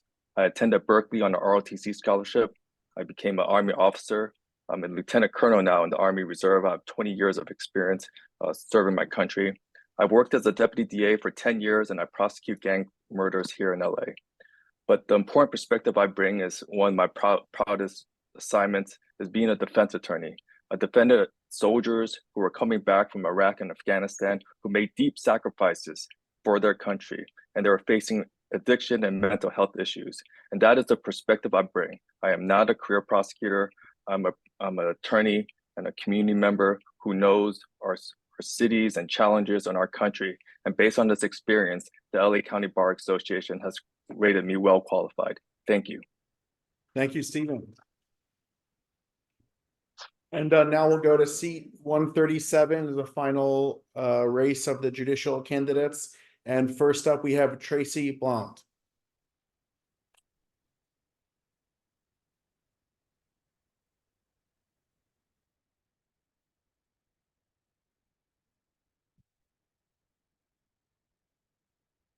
Good evening, everyone. I'm Tracy Blount, and I'm running for seat 137. Why do I want to be a judge? Because I want to keep serving my community. I've served as a government attorney for the last 19 years and a paralegal 4 years before that. In the dependency court system, I was in trial court for about 12 years, handling child abuse and neglect cases. There has been nothing more gratifying to me as an attorney than trying to keep a child safe. And the judges that I've appeared before were the best. They are my example and my inspiration. The decisions they made and make affect the lives of children and families in this county, and they strive to keep families reunified. I've served on a number of committees. I'm currently on the mandated reporter to Community Supporter Committee, which is a committee that's been formed to make sure that families are not in the DCFS system because they need resources or they are poor and they shouldn't be there. So I'm part of that task force and very proudly so. I have had the pleasure of raising 2 daughters. I'm put one through college, putting another one through college. And in the community, I've been a board member on the Joan Macy School. It's a non-public school for foster girls, foster female. And I've been on Jack and Jill of America, which is for youth. I put my daughters in there. And in that organization, I'm in a sorority whose motto is service to mankind. So it's about service for me. That's why I want to be a judge. And I hope I have your support to do so. Thank you. Thank you, Tracy. And next up is Michael Burr.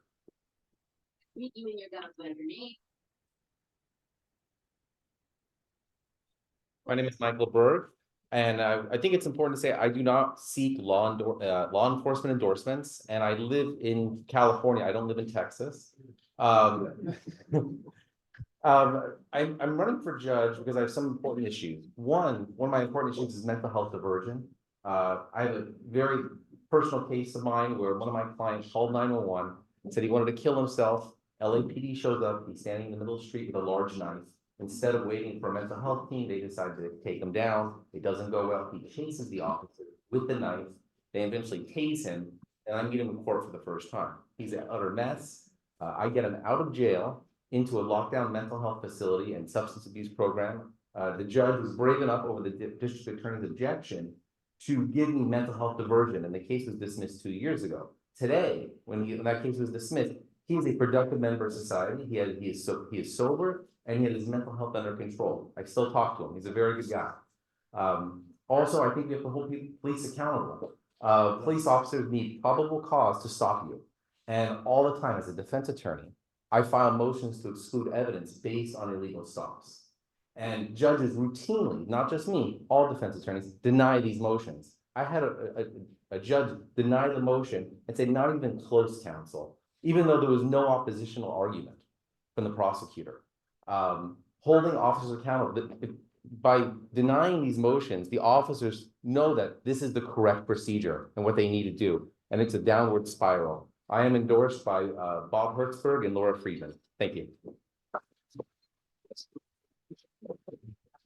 Thank you, Michael. And our last candidate of the judicial race is Luz Herrera. Is Luz here? I'm here on Zoom. Thank you ahead. for the opportunity to talk with you. I'm a California lawyer for 23 years. I'm also a law professor, and my contributions in Los Angeles County have been varied. They include starting a nonprofit in the city of Compton that's been around for 18 and a half years now, that continues to serve individuals, primarily unrepresented litigants, who fill our courts these days. And I think that perspective brings an important type of view to the judicial system. I also have been a lawyer and an administrator at UCLA School of Law, where I've helped set up a number of legal services programs, including a UCLA community school program for immigrant families in Koreatown. Was really involved in legal prop. Yes. I will do one more minute. I'm sorry. Was I done? Go ahead. No. Okay. Sorry, I won't talk about that. I'll switch over. I became a Democrat in 1995 when I naturalized. My parents and I were all born in Mexico. And I really grew up in the eastern communities of Los Angeles County, mostly in swap meets on the weekends and going back and forth to Tijuana to buy food supplies to sell at the swap meet. So I grew up bicultural, and that gives me an important perspective in Los Angeles County.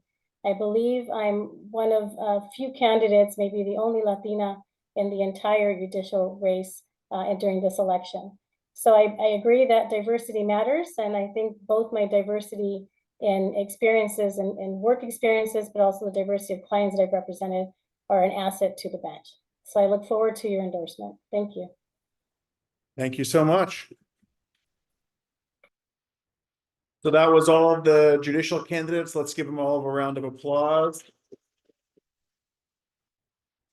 And those who are on Zoom, I know the applause sound typically cuts out, but just know that every candidate got a huge round of applause, and we could barely hear what the next person was saying because it was going on for so long. That was the end of the candidate presentations, and in just a few minutes, we're going to go to the ballot.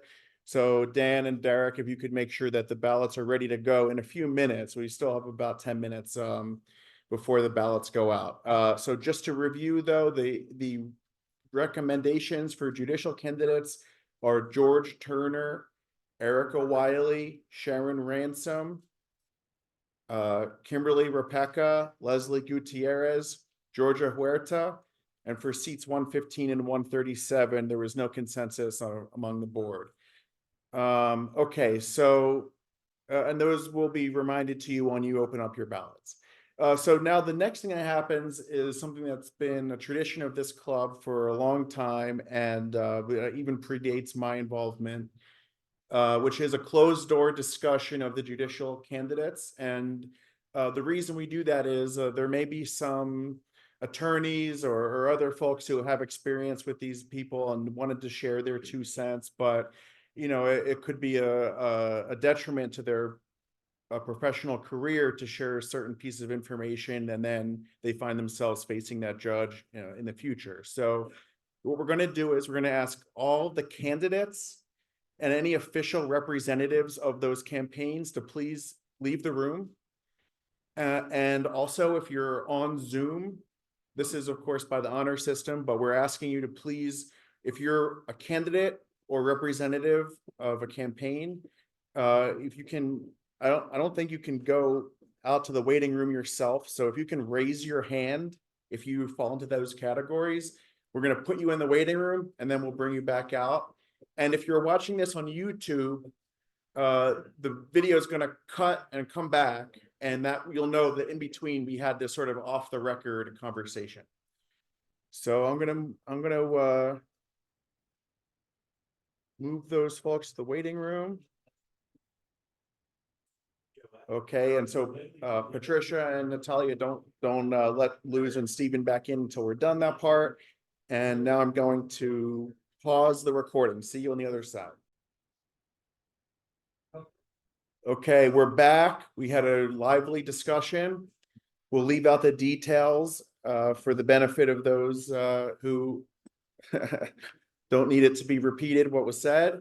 And it was a very interesting conversation that we all got to have. So we're back. The ballots are going out. Dan, are they out? They're out. Okay, so everybody, the ballots are out. You're going to have a half an hour to get the votes in. If there's any issue about you didn't get the ballot in your email, please go to Dan Hall or Derek Devermont. Dan and Derek and Mike are the election center running behind the scenes. Don't come up to me, come up to the 3 of them. And we're now going to go to another item of business. So let's continue to pay attention as we go here. Yeah, I see I got the ballots, so everyone else should have them if I got them. Take a look. If there's any issue, you know who to talk to, but we still have more business to get to tonight, guys. So let me go there. So if those of you who are here in this room at our October meeting, a resolution was brought forward to the club. This is having to do with the air filtration in Santa Monica Malibu Unified School District.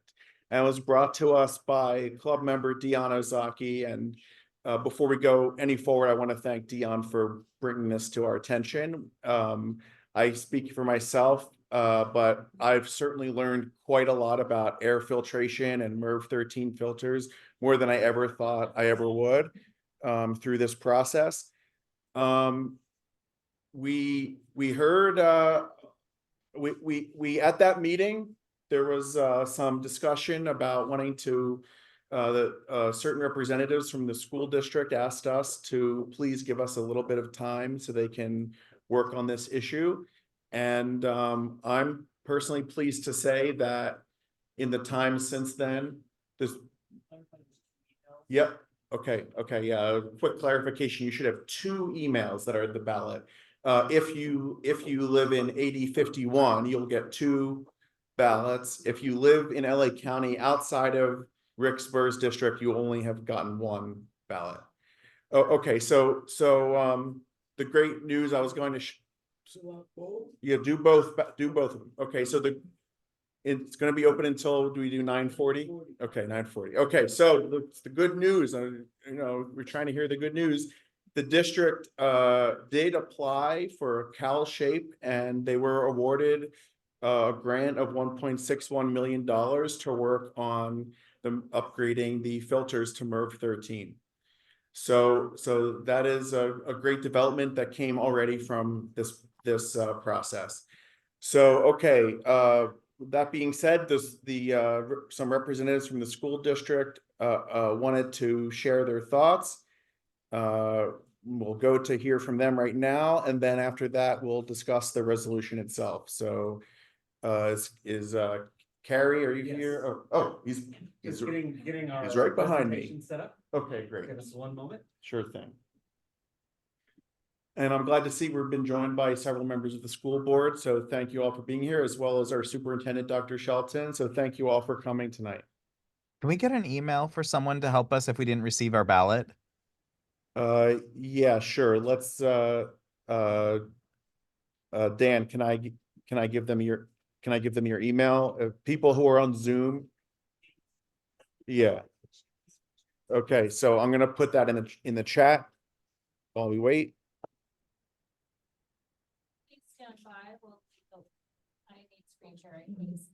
Okay, 1 second.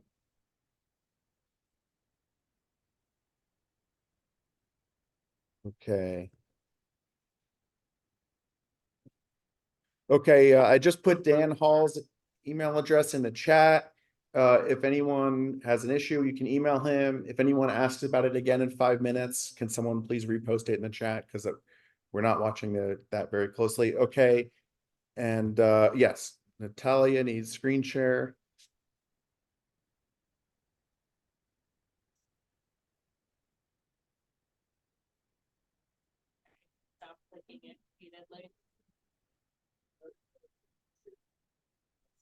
Oh, because you left the room. I got it. Okay. Okay, you're all set now. Yes, so screen share should be coming up. And if Terry, are you presenting or? Yeah, Okay, I'm starting. You come over here. Okay.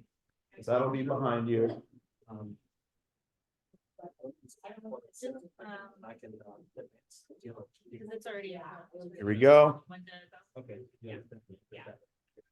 All right, thank you. Appreciate it. So this is Carrie Upton. Hello, Kerry Upton, Chief Operations Officer for the school district. And thank you for having me here. I'm going to introduce the item and then we will have Steve Massetti, who is our bond program manager, walk us through our presentation. We'll do this as quickly, but there's a whole lot of stuff to cover. Keep in mind, And then this is the screen that I'm trying to stay in. Okay. And then we'll just wrap that at the very end. Dr. Shelton will have a few words. So next slide. Just a little thing. We're going to be doing an outline, a little bit of walls, background, indoor air quality of where we're going with this. Next slide, please. Okay. As one of our 3 primary goals at the district, a primary goal for the Santa Monica Malibu Unified School District is to provide safe and well-maintained schools.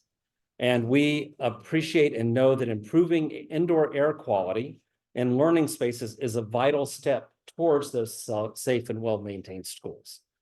What I can say is, and we're going to go through all of this, is talk about how we have been working on this process for many years, and particularly the last 5 years and well before COVID, to improve our indoor air quality. And we actually do have really, really well-maintained schools, and the air quality is really good. But Steve's going to walk us through a lot of little details, but that will give you everything about it. Steve. Thank you, Karen. Thank you. Keep your face in that screen there. Okay, I will do my best on that. My name is Steve Massetti. I'm the bond program manager for the school district. We can go to the next slide.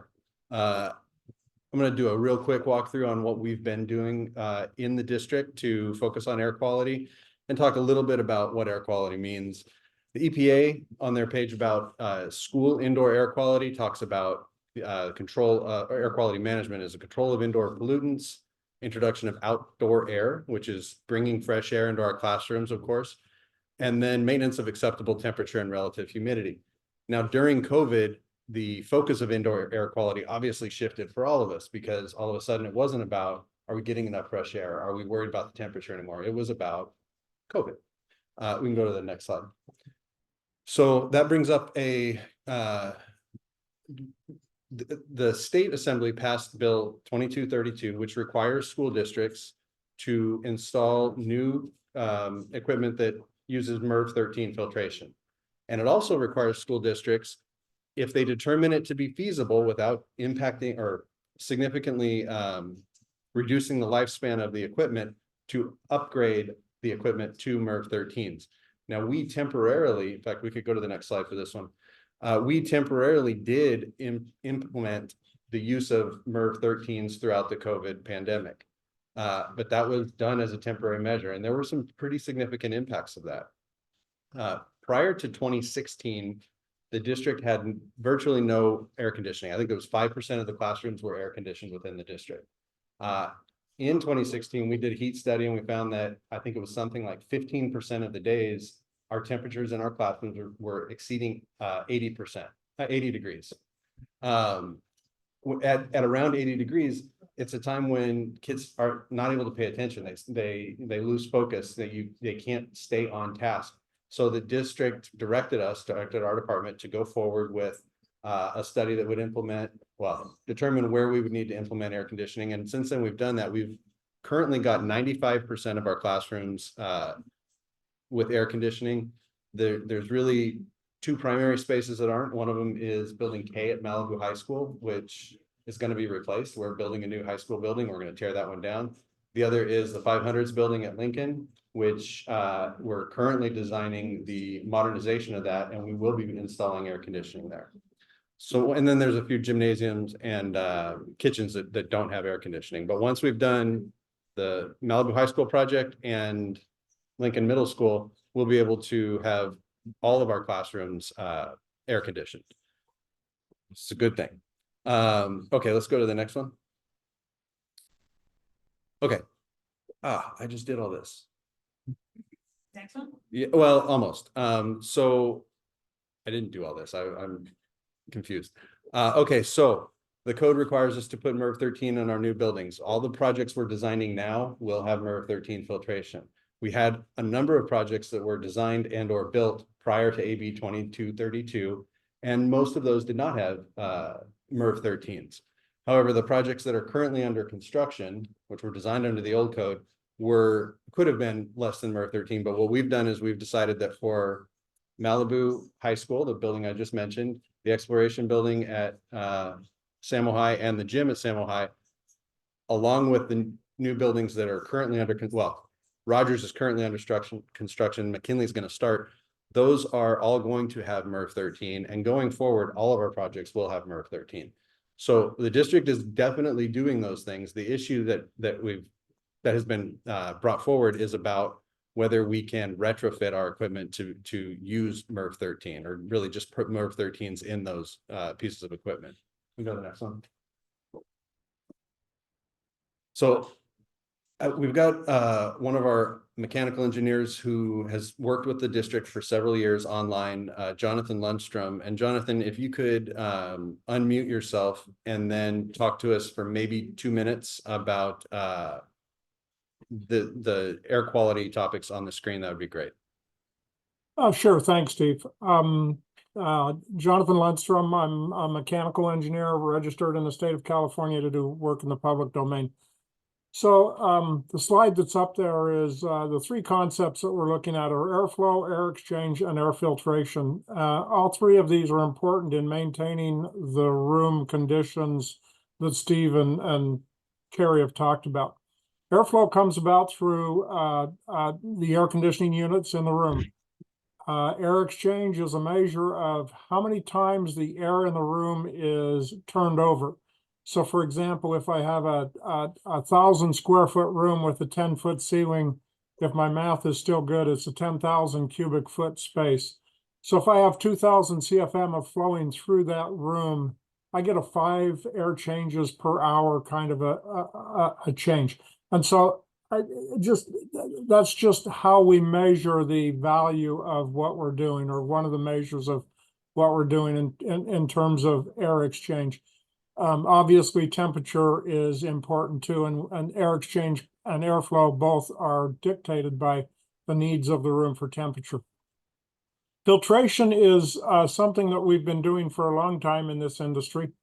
And for years and years and years up to COVID, MERV 8 filtration has been an acceptable solution, both in the public domain and also in the private domain. If you have a business building, it's likely MERV 8 filtration.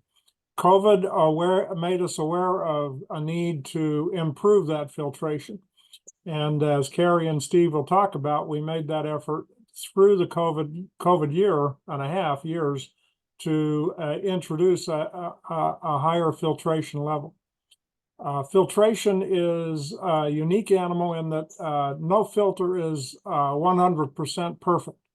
In the MERV range of filters, MERV 8 through MERV 14, 15, 16, whatever it is, it's a percentage of capture, if you will, against the challenge. So as we talk about air filtration, MERV 8 and MERV 13 are both measured as how much of the contaminant or particulate, if you will, is captured. For MERV 8, it's about 30% of a challenge. For MERV 13, it's about 85% of a challenge. So obviously there's an improvement in MERV 13, but it's not 100% improvement over, or it's not 100% my tongue is tied. It's not 100% of what the challenge is. And so we do our best with the information or with the industry has offered for us to do, and that's filtration in a nutshell, I guess. If I can answer questions, I'll be happy to at the end. Steve? Thank you. Thank you, Carrie. This is very fun. Okay, so we can go to the next slide. And so the district, as I mentioned, we've got now air conditioning throughout the district. We've got approximately 60 different types of air conditioning. And so what that's required us to do is of course, our M&O staff has to be trained up on that. But we've also had to have our staff from FIP go out to the classrooms and talk to the teachers and train them on how to use their equipment, the thermostats and so forth. During the pandemic, the district moved forward with the installation of what's called bipolar ionization in our HVAC systems. So it's adding a little, it's an ionizer is what it is, that it gives the particles that pass by it an electric charge so that they stick to the filters better. So it in itself is not a filter, but it does improve the efficiency or the efficacy of those filters and allows them to capture a lot more of the particles that pass by. Excuse me, we can go to the next slide. Oh, the other thing is there's oftentimes a concern about ionization, whether it releases ozone. We made sure that we specified a product that does not release ozone, because there are multiple types out there, and luckily some of them are UL certified to do that. Okay, so we did, as I mentioned before, we did use MERV 13s temporarily during COVID. Jonathan just talked to us about several elements of indoor air quality, and that filtration is one. There are some negative impacts that we did face from using MERV 13s. Our filters needed to be changed not on their typical schedule, but typically it was about 4 times as often. So I think we were normally on like a 6-month schedule to replace the typical filters, but with the MERV 13s on these units that weren't designed for MERV 13s, they were out there every month and a half replacing filters.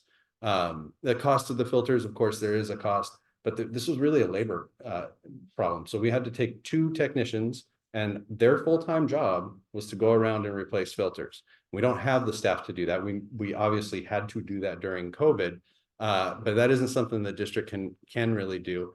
We had a number of cases where the equipment failed, and it failed because the filters were doing their job. They were catching a lot of dust particles and so forth, and then it was overworking the systems. And if you're not replacing those filters effectively monthly or every month and a half, it was burning up our equipment.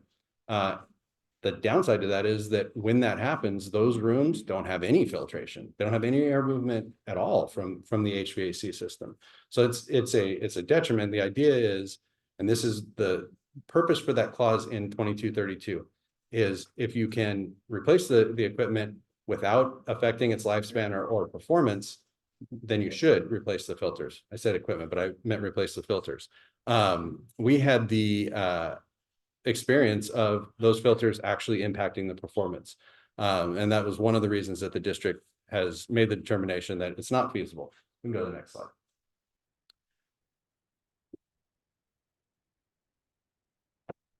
Ahead of myself again. Effectively, what would need to happen is we'd need to bring in a couple of extra, yes. I mean, replacing filters is not that challenging in a house. It's a bit more challenging in these. It's because we have hundreds of them. It's not that it's that hard. It's that. Well, these were school maintenance folks. Yes, I mean, it wasn't our staff going and doing it. It was the maintenance guys, the guys who do this normally. They just had to do it a lot more frequently. Carrie will actually be able to answer questions about that when we're wrapped up here, because he oversees the maintenance department. But I did also talk about the rest of this, about the additional strain on the system and the HVAC techs. And I think we're going to come back to that if it's all right. We can go to the next slide. So during the kind of the peak of the COVID outbreak, between when we came back in 2021 and June of 2023, the school nurses have reported that there were 5 outbreaks. 2 of those likely came from in-classroom spread. Since June of 23, which is when we removed the temporary MERV 13s and put back in the recommended MERV 8s and 11s, there's been 1 outbreak at a school site, and it wasn't clear whether or not that occurred in the classrooms. But generally, school sites have not been a significant source of COVID spread. Thank you. There's a couple other elements of student staff health that we focus on. Carbon dioxide monitors are something we do have in, I think it's 25% of our classrooms. One of the things that can be done with the CalShape grant is to install additional CO2 monitors. The CO2 monitors in and of themselves, of course, we don't want too much CO2 in our classrooms. None of us should be breathing air that has too much CO2, but it's also an analog for air movement. So if you have a room like this where you don't have appropriate airflow, the CO2 will rise. These monitors are going to tell us that that's happening. If you do have appropriate airflow and in particular air exchange, because of the outside air that we're bringing in, we'll be seeing numbers like 500 to 800, which is what we see. Our air exchange, Jonathan mentioned it, our exchange that we have in our classrooms is typically 6 to 8, which is what's recommended. And again, our plan is to install additional smart thermostats that do have the CO2 monitors as part of them in the remaining classrooms. And I think I get to turn it back over to Carrie. Okay. Thank you. Thanks, Steve. As far as the CalShape grant was created and it is funded by the electrical companies, and it was initially intended as a sustainability measure, but it has sort of morphed a little bit into creating better indoor air quality. The district was not available for the first couple of rounds. We were only recently available, and we do appreciate the parents who reminded us of saying, oh, wait a minute, you are actually now available. So we have applied for that, and we have been allocated potentially up to 1.6 million. But what we have to do is we have to do a full assessment, and the assessment will really be great, because that will also help us look at which of our systems could support MERV 13s, which ones are functioning properly, which ones are giving the appropriate airflow. So we'll be doing that over the next couple of months. The RFP for that went out to electrical contractors today. So it is out there. And we'll get this completed by May. But one thing I have to point out about the cow shape is it's sort of, some people think, oh, we go out for the cow shape, which means we can have MERV 13 filters.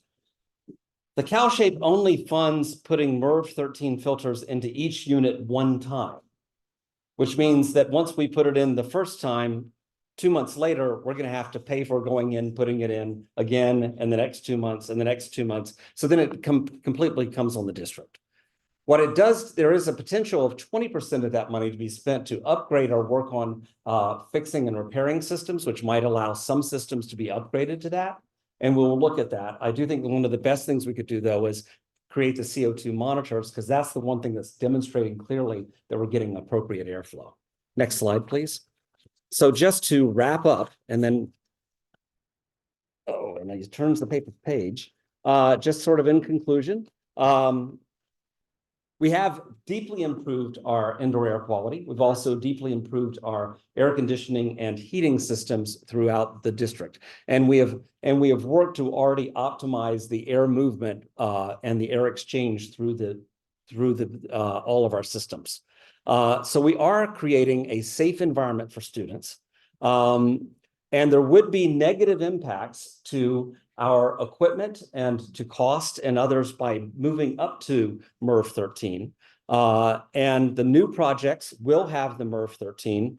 And when we look at all of the factors, and this is what we have to do, is we have to balance everything. It's not just about cost. It is very much about student health and student safety. But when we look and see what we're providing, what kind of spread we're seeing, the fact that we are having good appropriate airflow as represented through the CO2 monitors, by what we've seen with our mechanical engineers as we work through it, and we balance all of that, then the question really is, if we're providing good quality air right now, by adding in the MERV 13s, all we're really doing is we're impacting the equipment and we're creating greater cost.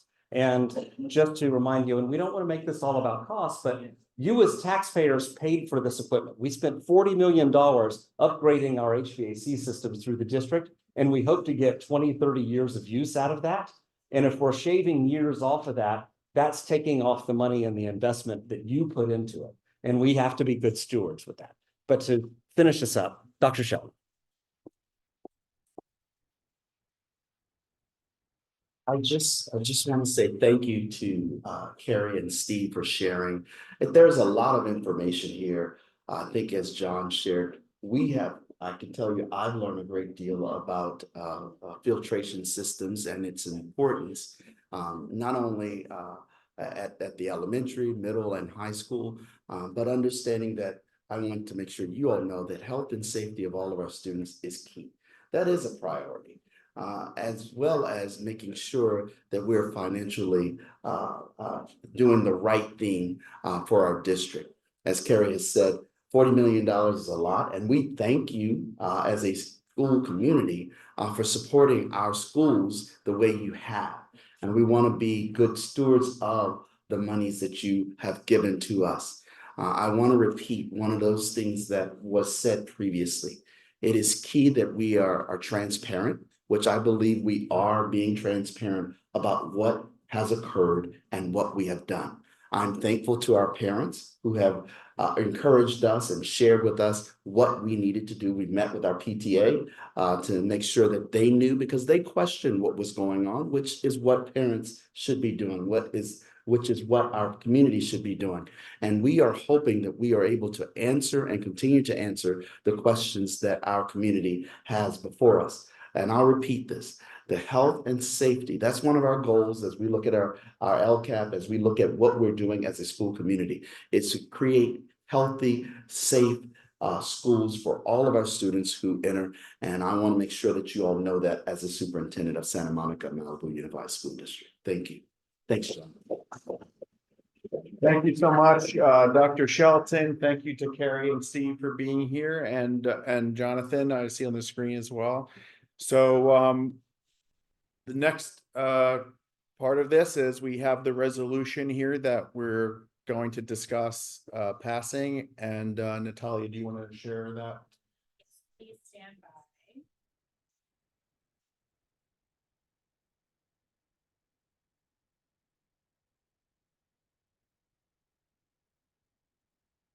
I really need like 7 more screens. Right.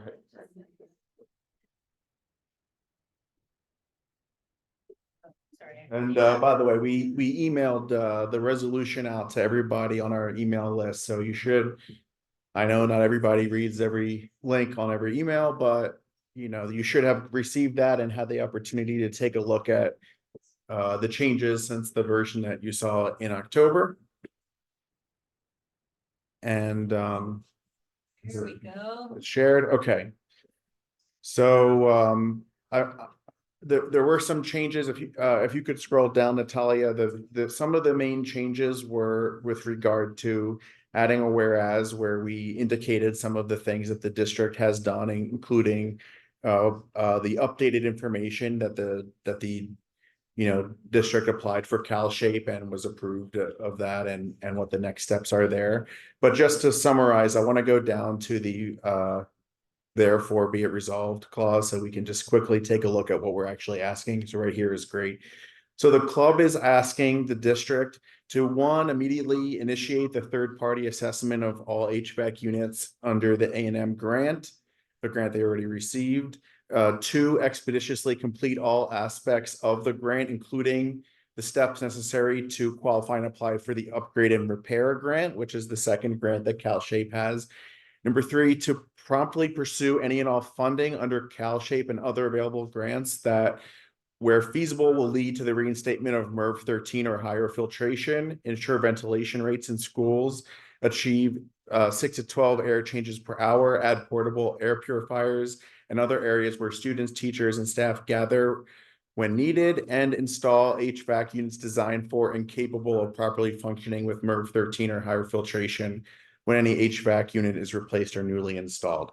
So that's what the club is asking for, and we are going to take a vote on that in a moment, but I was advised by the original author here that there may be some amendments she wanted to propose. So I'm going to call on Dion, and we're going to respectfully, everybody, whatever your opinion is so far, to hear what the amendments are and consider whether we want to add that amendment or revise the resolution with that amendment or not. So Dion, first of all, again, thank you for bringing this to everyone's attention.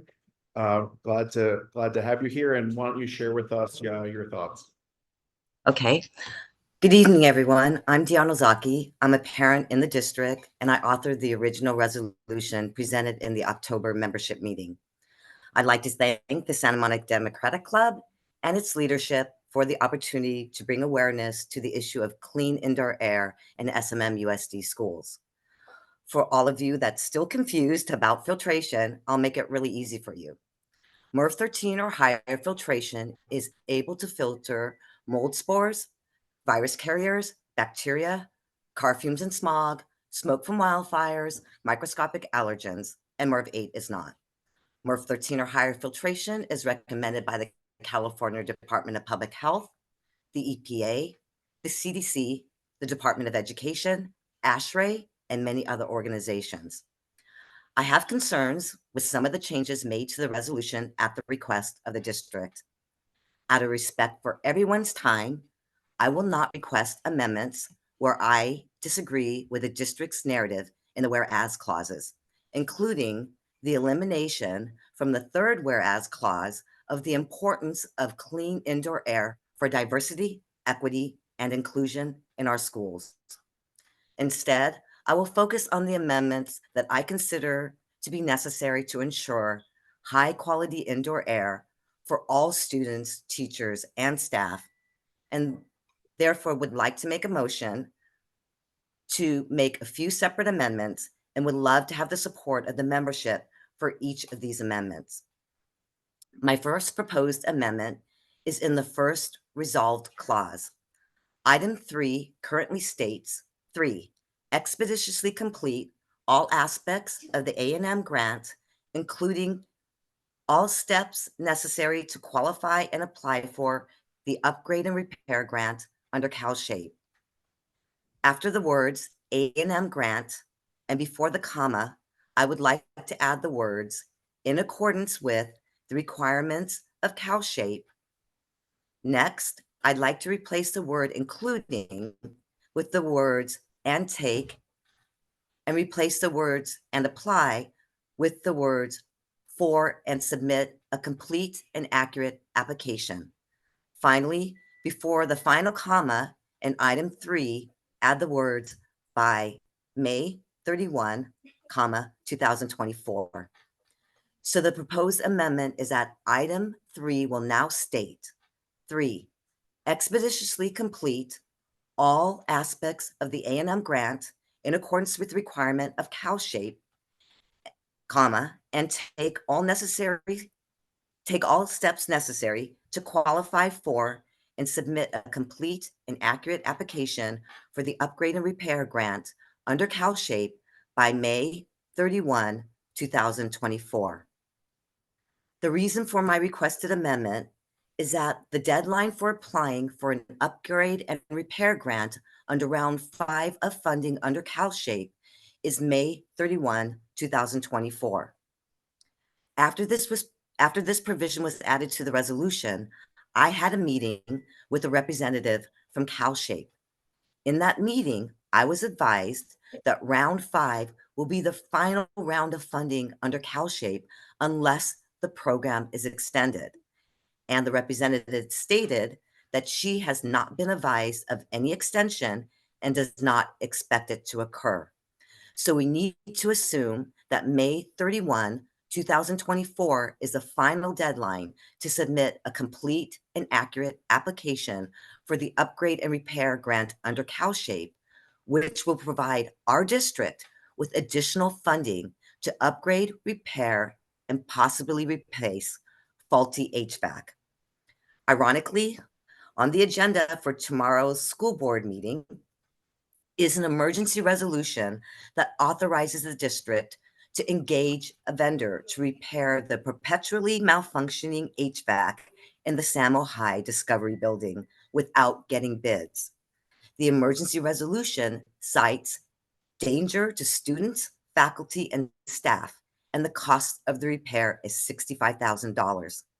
Therefore, I'd like to make a motion to amend the resolution as described earlier to ensure that the district receives additional funding from the state for repairs that will result in properly functioning HVAC and clean indoor air in our schools. Thank you, Dion. Is there a second for the motion? I would like to second the motion. Thank you, Julie. Okay, so the motion's been made and seconded. And now we'll have discussion before taking a vote if anybody has any thoughts. Otherwise, we can move the question. Yeah, Isabel. Representative say about a May 31st deadline, and if that is feasible. Sure. Okay. So for those on Zoom, Isabel asked if the district could speak to whether or not the May 31st deadline is feasible. Do you, Carrie or Steve, want to speak to that? Yeah. Just so everybody hears on Zoom. Yeah, exactly. What I can say is that is what we're working towards doing. So we are in process to doing that. We're working with our consultants to make that happen, and we will see what we can do to make sure we are able to apply for what is available to us in the grant.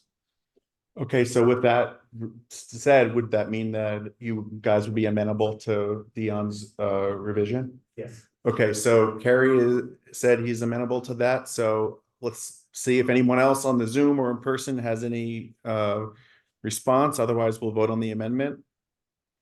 And okay, not seeing any. So all those, and so this is for members of the club, of course, only. So all those members of the club in favor of the amendment, please raise your hand. And by the way, as the chair, I personally am abstaining. It does not reflect my view on this. We're currently voting on the amendment to the resolution proposed by the original author, which the district said they don't object to.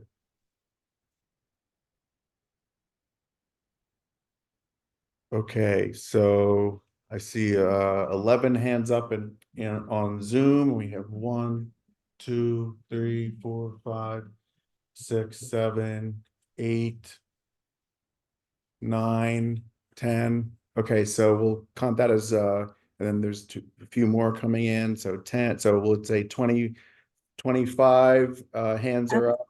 We have 15 on Zoom now. Yep, so 25 total hands up. Okay, everyone can put your hands down.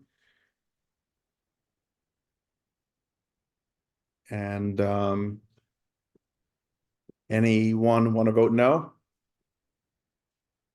Okay, we have 2 no votes in the room. Anybody on Zoom voting no? Okay, you can put your hands down. And any abstentions?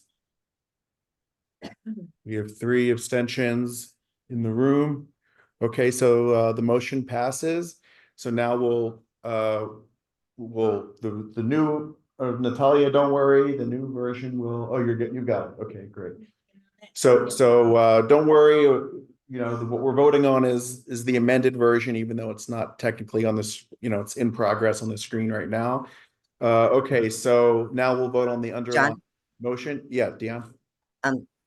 I have another motion for a okay. second amendment. I didn't know if I should do one. Oh, sure. Okay. Amendment, one motion. Okay, so let's hear what the second amendment is.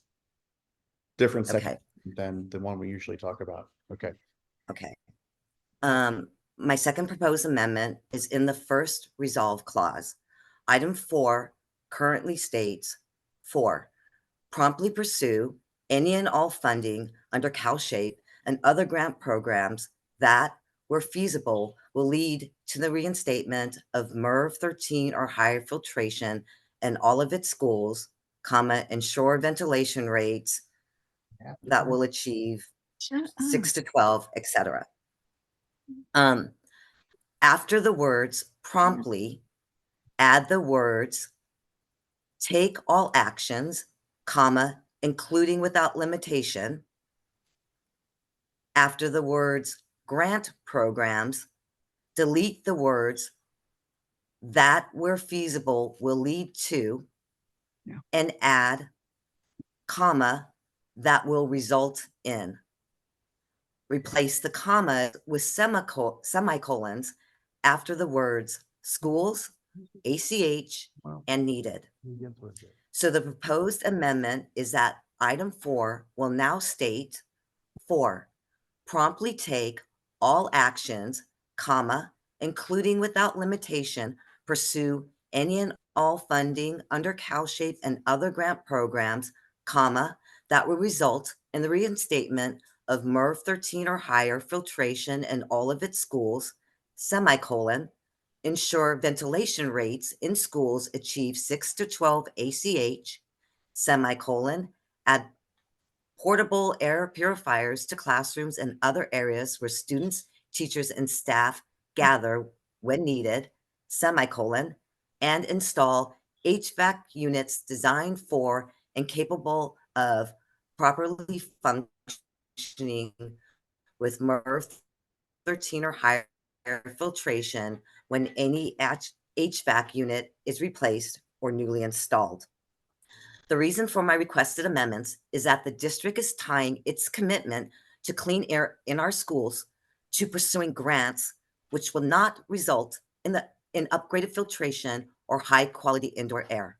First, I am not aware of any additional grant programs that support MERV 13 filtration, and I am a member of a statewide parent-led clean air organization, which is fairly up to speed in this area. As a district mentioned, I was the one who made them aware of CalShape. And I'm not aware of any other grants out there.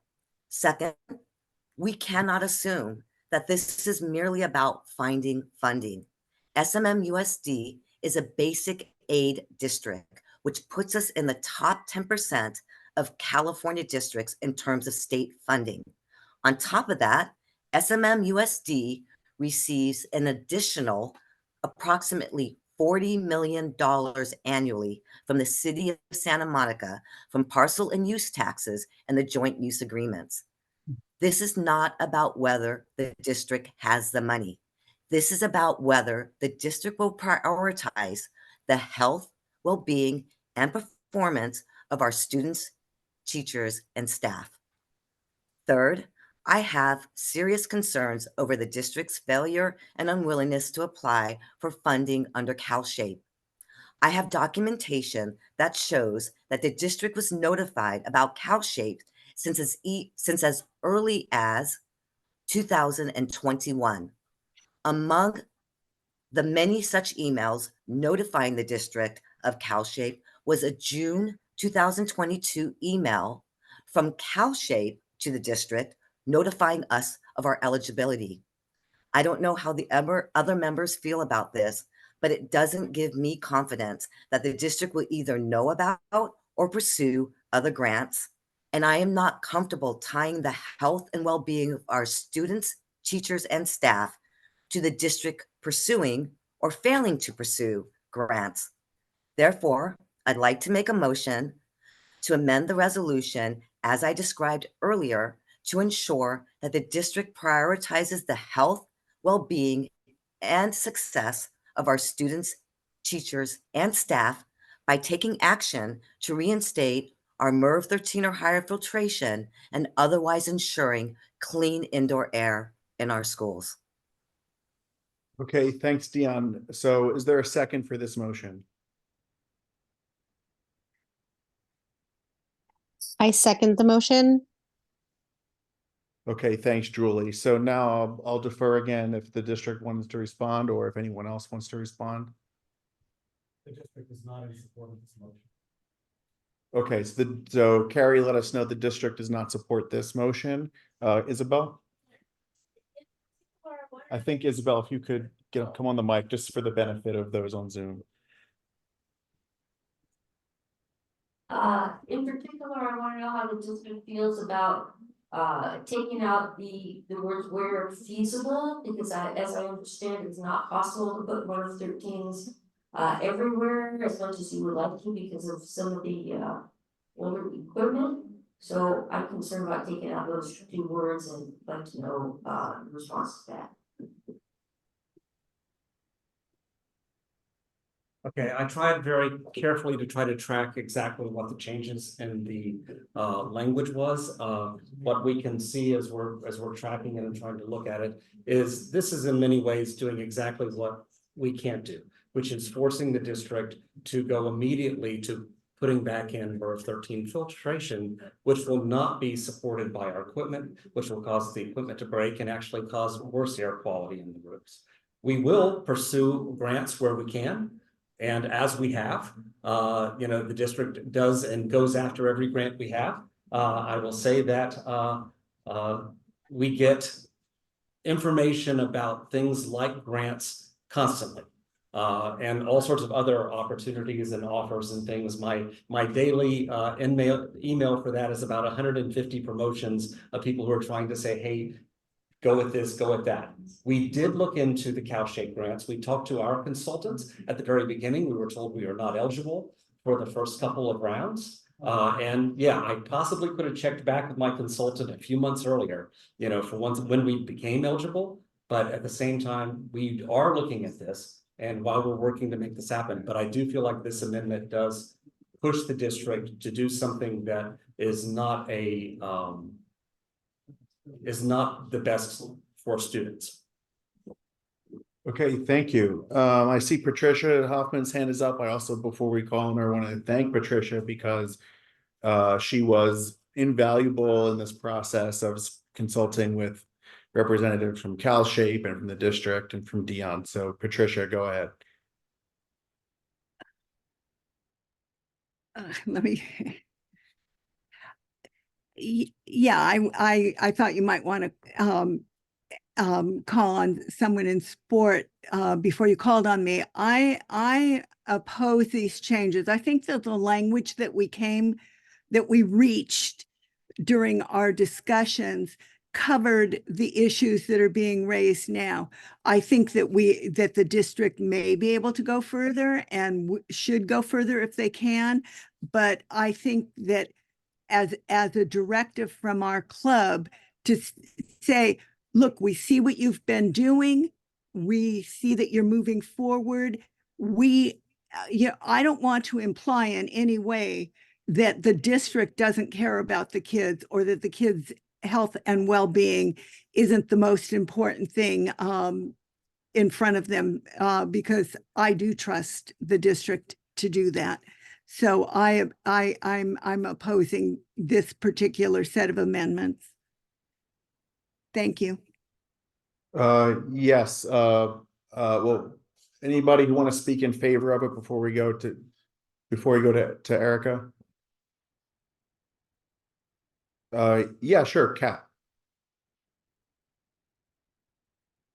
This is about budgeting, not about grants. And I think that Diana Ozaki has made that very clear. And it's very disturbing that the district is pushing back on this so hard. And one has to ask why? Why? As Diana Ozaki is very clearly laid out and obviously knows more than Chief Operating Officer, like, I mean, Kerry Upton, this is not about grants. This is about correct budgeting. And this is appalling that a parent has to go to these lengths in order to get clean air for SMMUSD students and teachers. This is not about grants. This is about priorities and where they are prioritizing the budget, because there is enough money there. It's where you place it. Thank you. John, we've got 3 minutes, so we have to be out of the room. Did someone come and sit, fellas? Okay. Oh, yeah. Hi. Okay. So we are going to have to leave the room. We're gonna have to finish this up outside in the hallway. However, we're going to go to the vote on this. We've heard a few people speaking opposed already, Erica, so that's okay.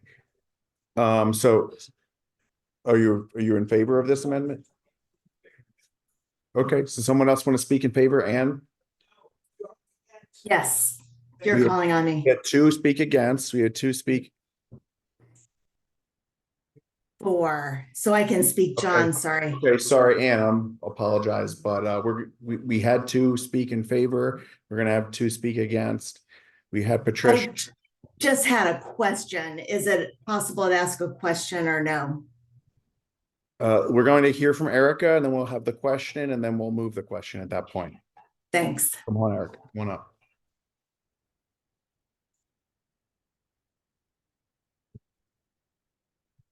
Okay, as I can appreciate all the time and effort that was put into reviewing this effort here, but however, I trust the professionals. Kerry Upton is the professional that's who the district has paid to do this work. We need a regulation system that works. He's saying to the best of his ability, what can be done. We cannot put in absolutes when you're still building a system and putting it in place for it to work. Thank you. Okay, thanks. So we're going to have to finish the meeting outside, but Anne, will take your question and then be a brief pause. Go ahead, Anne. Sounds great. John, I appreciate it. So my question really is for Kerry. Kerry, a lot of information has been shared. We all want clean air. What I think I heard is that if the district used MERV 13 filters in all of its systems and replaced those as necessary, which might be every 1 to 2 months, which would cost $300,000, probably the systems would function as intended. Is that correct or is that not correct? So I guess, is it a question of spending $300,000 to change MERV 13 filters every few months as opposed to every 8 months? That's what I would care about. The systems were not designed for MERV 13, and what we found when we were operating the MERV 13 was putting additional strain on them. They were breaking down in many ways more often, and also they were definitely causing strain that's going to make it so that we have to replace these very expensive components more often. So it's not just about changing filters, it is about the lifespan of this equipment. Okay, thank you. So we're going to have to step outside. Everyone on Zoom, hang tight. We're going to continue this. We just physically must leave the room. Okay. We're not done, but we're going to come to a vote on this right in just a moment. Why'd you have to leave the room? Because we only have the room until 10 p.m. It's a city owned building, so it's the We're gonna way. do it in the parking lot? Wait, okay. How crazy is this?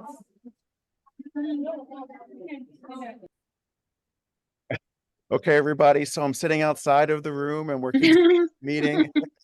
So Dennis, could you do me a favor and tell everyone who's still inside that we need them to come out if they're planning to vote on the resolution? So just tell them right now. Okay, thanks.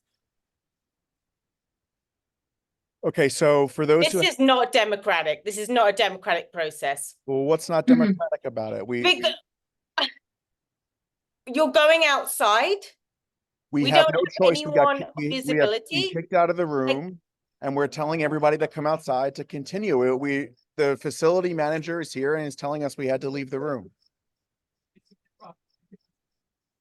Okay. Pat, this is not I'm the sorry first you have to time deal that- with that, John. I'm This sorry. is you have to not deal the with that. first time that we've done this, Kat, when our meetings That's run happened long before, because yeah.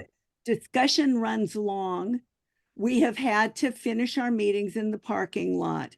It doesn't happen all that often, but it does happen. Okay, It thank is- you, thank you, Patricia. Thank you, John and Patricia. It's Believe just me, I don't very want to be hard to outside, sitting deal outside with in the cold lies doing from the this. district, but I appreciate that. Thank Okay. you, John and Patricia. Thank you. Okay, so folks, the meeting is actually continuing. We're about to announce the results of the endorsement, but we have to finish this motion that's currently open and on the table. Hi, John. Yeah. Yes. Hi, it's Dion. I just Need wanted to get say a couple everyone of who wants things. to vote to come out right here, or else we can't do it. John, it's Dorothy. Can I say something? Sure, yeah. I just want to remind you all about the PCB scandal in Malibu about Oh, 10 years we ago. can't talk about that. There's a motion. I just wanted to say that we need to monitor the school district as closely as we possibly can and stay on them. Because this is a school district that spent more money fighting the removal of the PCBs than it would have taken them to remove the PCBs. So giving them the benefit of the doubt might not be the best idea. I can't go in. I'm running the meeting right now. Tell Did you Dan hear- to come out here. Did you hear what I said? Yeah, I heard you and other people on the Zoom heard Okay, you. I'm all really right, I just sorry that I wanna- interrupted you, Dorothy. We're trying to get everybody who's physically here. I understand. I just think it's important for us to remember the history of the school board. Yeah. What? I'm John. Yes. Oh, one second.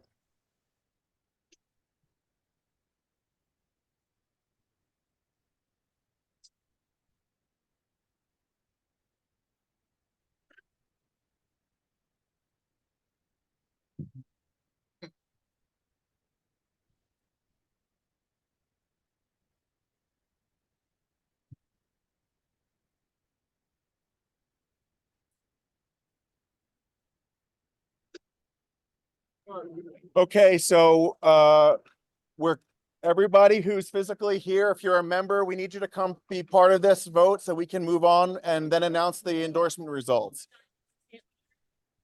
John, really quickly. Can you hear me? Results. Please come here and watch John's screen. Thank you very much. Okay, folks, there's a motion on the table that we have to finish the motion before we can do the endorsement results. That's just parliamentary procedure. So I appreciate everybody waiting. Everyone on Zoom, this is what the scene is here. We've got a bunch of people standing outside. Okay, so there's a motion. John? Yeah, Dion. Yeah, I just want to make a really quick comment. And I apologize for doing this, but I kind of didn't get a chance to respond at all to the district's presentation. Just to kind of go back to what Kerry raises his concern as to why he does not agree to these changes. It kind of, in following up on Ann Bowman's comment, it kind of ends up being a little bit of a moving target. I mean, in his presentation, Steve Massetti said that if we replaced our filters, we wouldn't have had those issues. And in a meeting that I had with Kerry Upton and also with Glenn Infuso, I asked that question. And I said, if the doors were shut and the windows were shut and the filters were replaced when dirty, would that, minimize any issues with our HVAC? And they said yes. So, I mean, I think Ann Bowman really summed it up correctly. We're talking about $300,000 a year to provide upgraded filtration in every single one of our schools in Malibu and Santa Monica. And so it is really a matter of priorities because we have money. It's about how we decide to budget and how we decide to prioritize. I think it's really important for people to understand that was really what it is about. Because they have acknowledged both earlier in Steve Massetti's presentation and then also in a meeting with Glenn Infuso, who is a member of the facilities team, that if we change our filters when dirty, we would minimize any impact on our HVAC. And it's not a matter about retrofitting our HVAC.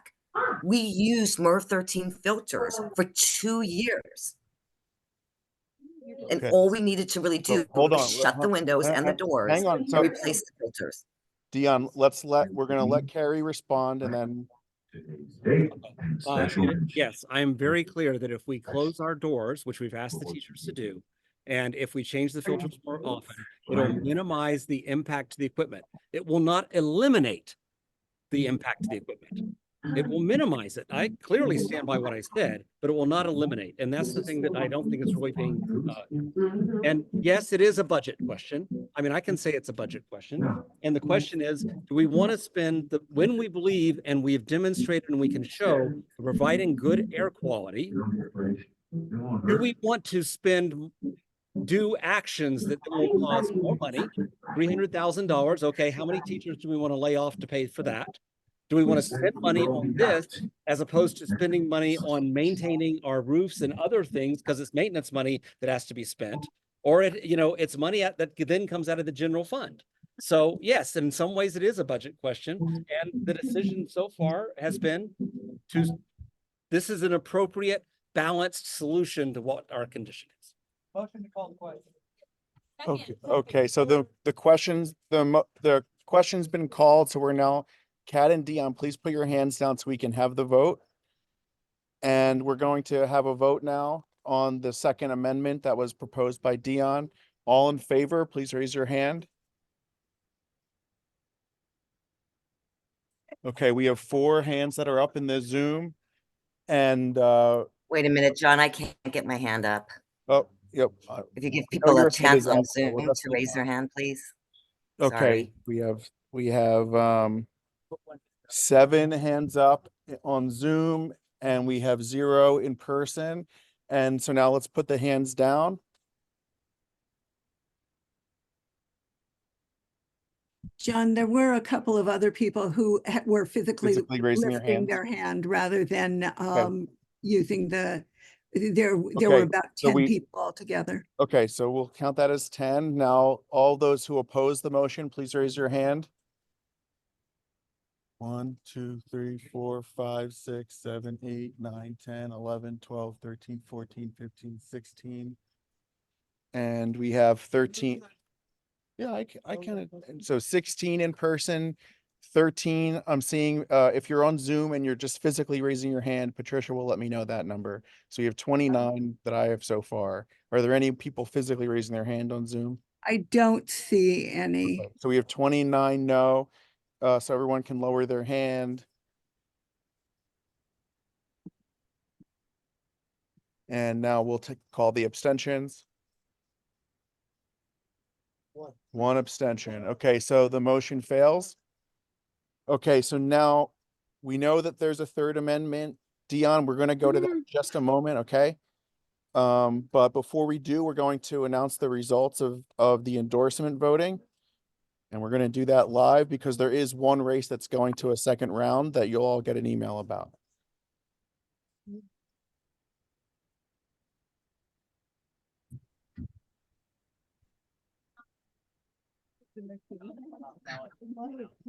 Okay, so I'm going to share the results here, but just so you know, there's just one judicial race that went to round 2.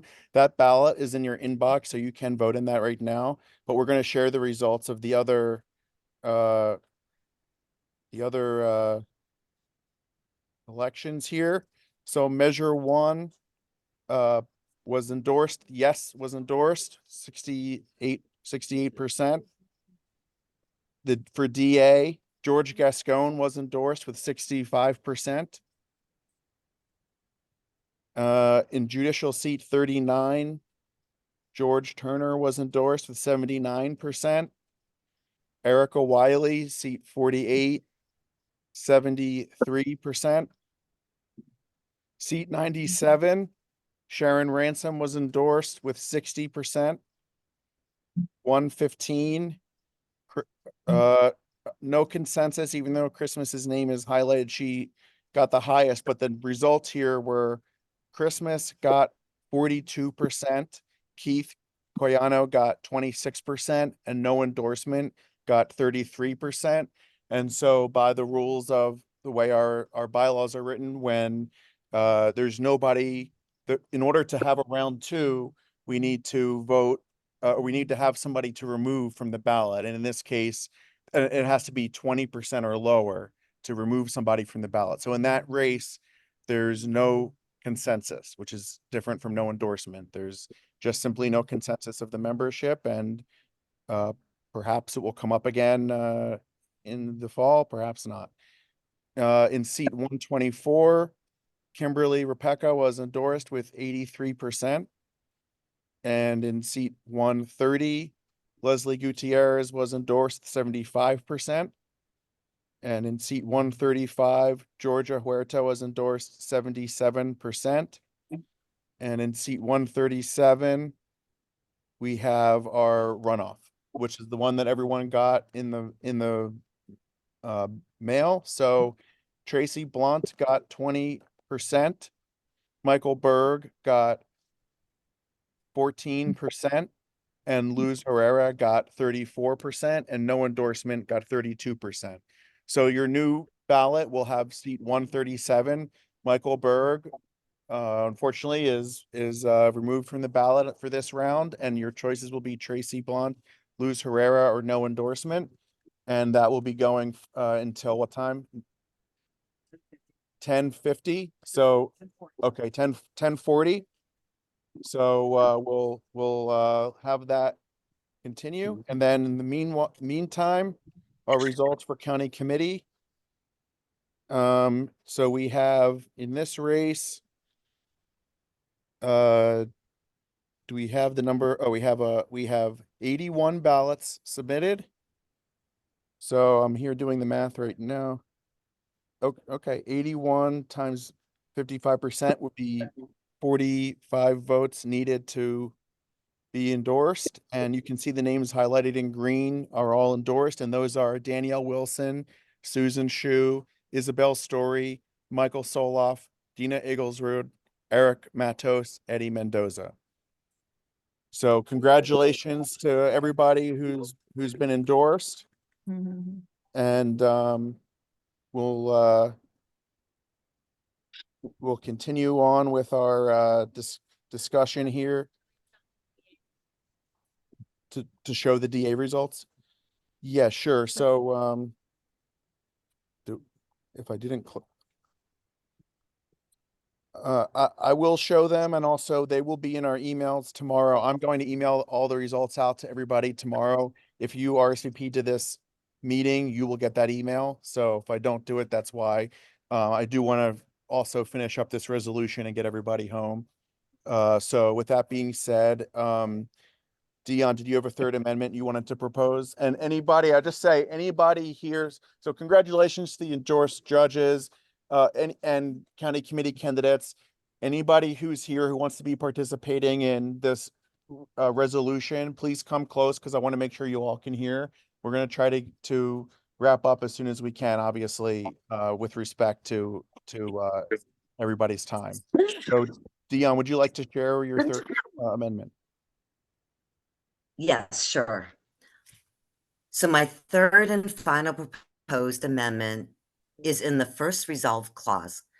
In the revised item 4, the last clause states, and install HVAC units designed for and capable of properly functioning with MERV 13 or higher filtration when any HVAC unit is replaced or newly installed.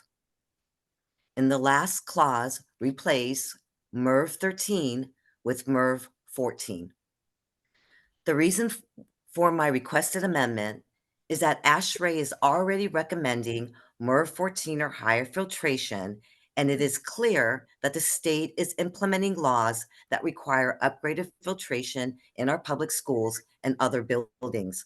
In fact, effective 2020, the state energy code was amended to require local jurisdictions to adopt codes that require MERV 13 or higher filtration for all new construction.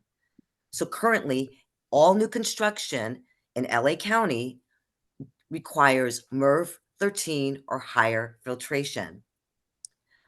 We can expect that the recommended level of MERV filtration will increase over time. So for new installation of HVAC, why wouldn't our district prepare for the obvious trend? This is especially important given the fact that our district has tried to argue that MERV 13 filtration will harm our 2018 HVAC, even though we've been using MERV 13 filtration for 2 years. So it would seem to me, so that we stay ahead of this and we don't constantly have problems about potential failure or killing of our HVAC, we should move forward with MERV 14 or higher for all new HVAC installations. Therefore, I'd like to make a motion to amend the resolution as I described earlier. I don't even to use the water. ensure I that- use it for one cup of tea in the morning. Dorothy, we're muting you. Sorry. Go ahead, Dion. To ensure that all new HVAC systems are capable of providing our students, teachers, and staff with high-quality indoor air, given the fact that between 2006 and 2018, Santa Monica and Malibu have passed over $1.36 billion in bonds, this is the fiscally responsible thing to do for all of our new HVAC installations. Okay, thank you. So is there a second to the motion?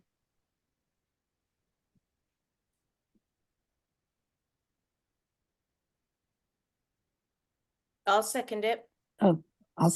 I saw Dorothy. Dorothy, are you seconding? Oh, Dorothy, great, better. Okay, so Dorothy seconding. Okay, so let's I guess I'll defer to Carrie if you wanted to respond first, or if anybody else does, we'll Okay. count two. We'll do the same thing as the last one, just to be clear on the process here. We'll have two at most. I mean, two people speaking in favor, two people speaking against, and then we'll move to the question at that point.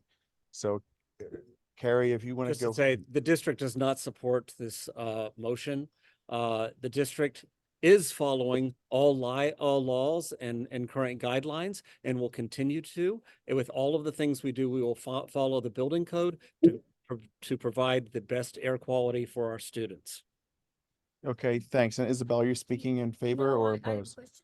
Okay, My question is the resolution as it's currently written before the amendment, does it say MERV 13 or does it say MERV 13 or higher? currently says MERV 13 or higher. Oh, it says, so or higher is already included. Yeah, so it doesn't. Okay, so I'm satisfied with that. Okay, so now is there anyone else who wants to speak in favor or opposed? Just let me know. I Dorothy? Hmm, I mean, I'll speak in favor, but that okay. isn't probably in favor, right? If you'd But like yes. to, you're. I mean, like, welcome to, if I mean. anybody on here believes that Kerry Upton will do the best for students and teachers in SMMUSD, we have a serious problem. And as Democrats, this is a past bill, and I'll let Dion talk to that. She is way more knowledgeable on this than the district is. But this is a Democratic initiative. Like, this is a bill that was passed by Kevin McCarthy. Is that right, Dion? This is beyond, I mean, this is unfathomable to me. Like this is when it gets like ridiculous. We are talking about children, teachers and Okay, public. thanks. Thank you. Thank you. I know, John. Okay, I know, okay. Okay, and I don't want to make it personal to anybody because I just want to say, just in general, I believe that everybody on all different sides of this is thinking about children and wants to do the best by the students in the district. And people just have different ideas of how to get there. So I just wanted to put that out there. A hard no on that, but Okay, understand. The cost questions called. So now let's have the ayes and nays. All in favor of the third amendment? Wait, John, can I say something in support of the amendment? Okay, the question's been called, so we're going to go to the question at this point, but I appreciate it. And all in favor of the resolution, please raise your hand.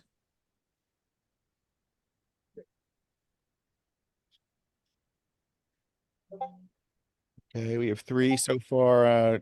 Patricia, let me know if there's anybody raising their hand. I'm not seeing any hands. Third amendment, yeah. Yeah.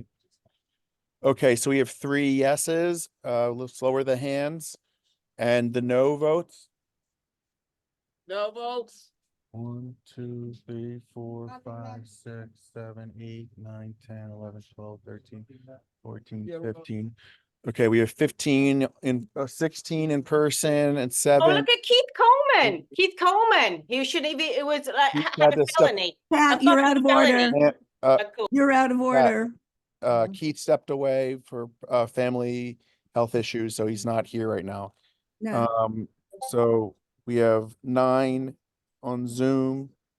How many did I say we had? 16. Okay, so we have 25 no. So let's lower the hands.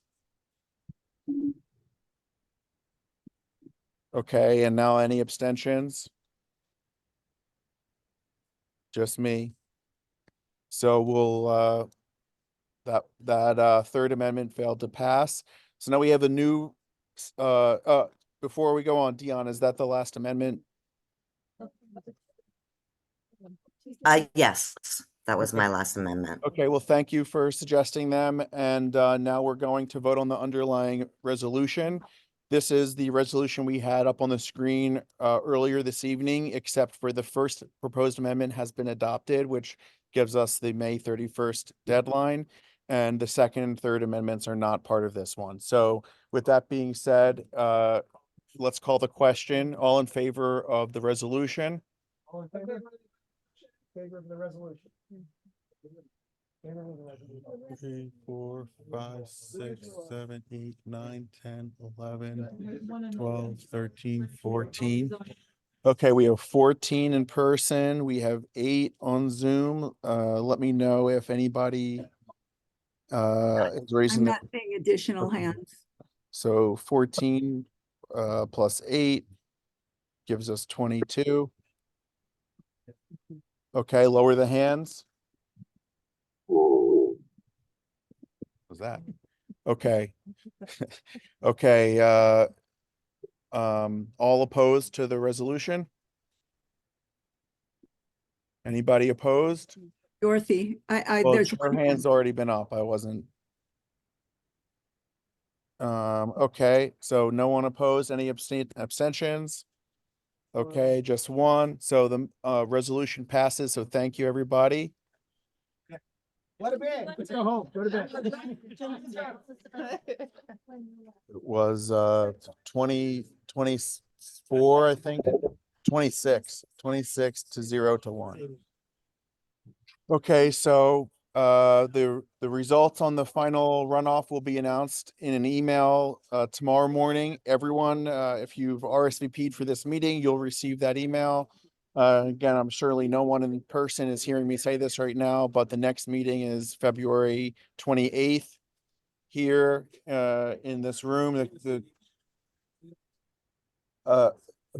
So we'll adjourn at this point, and we have to. We're out. So thanks, everybody, and we'll continue, or we'll see you all next month. Thanks so much.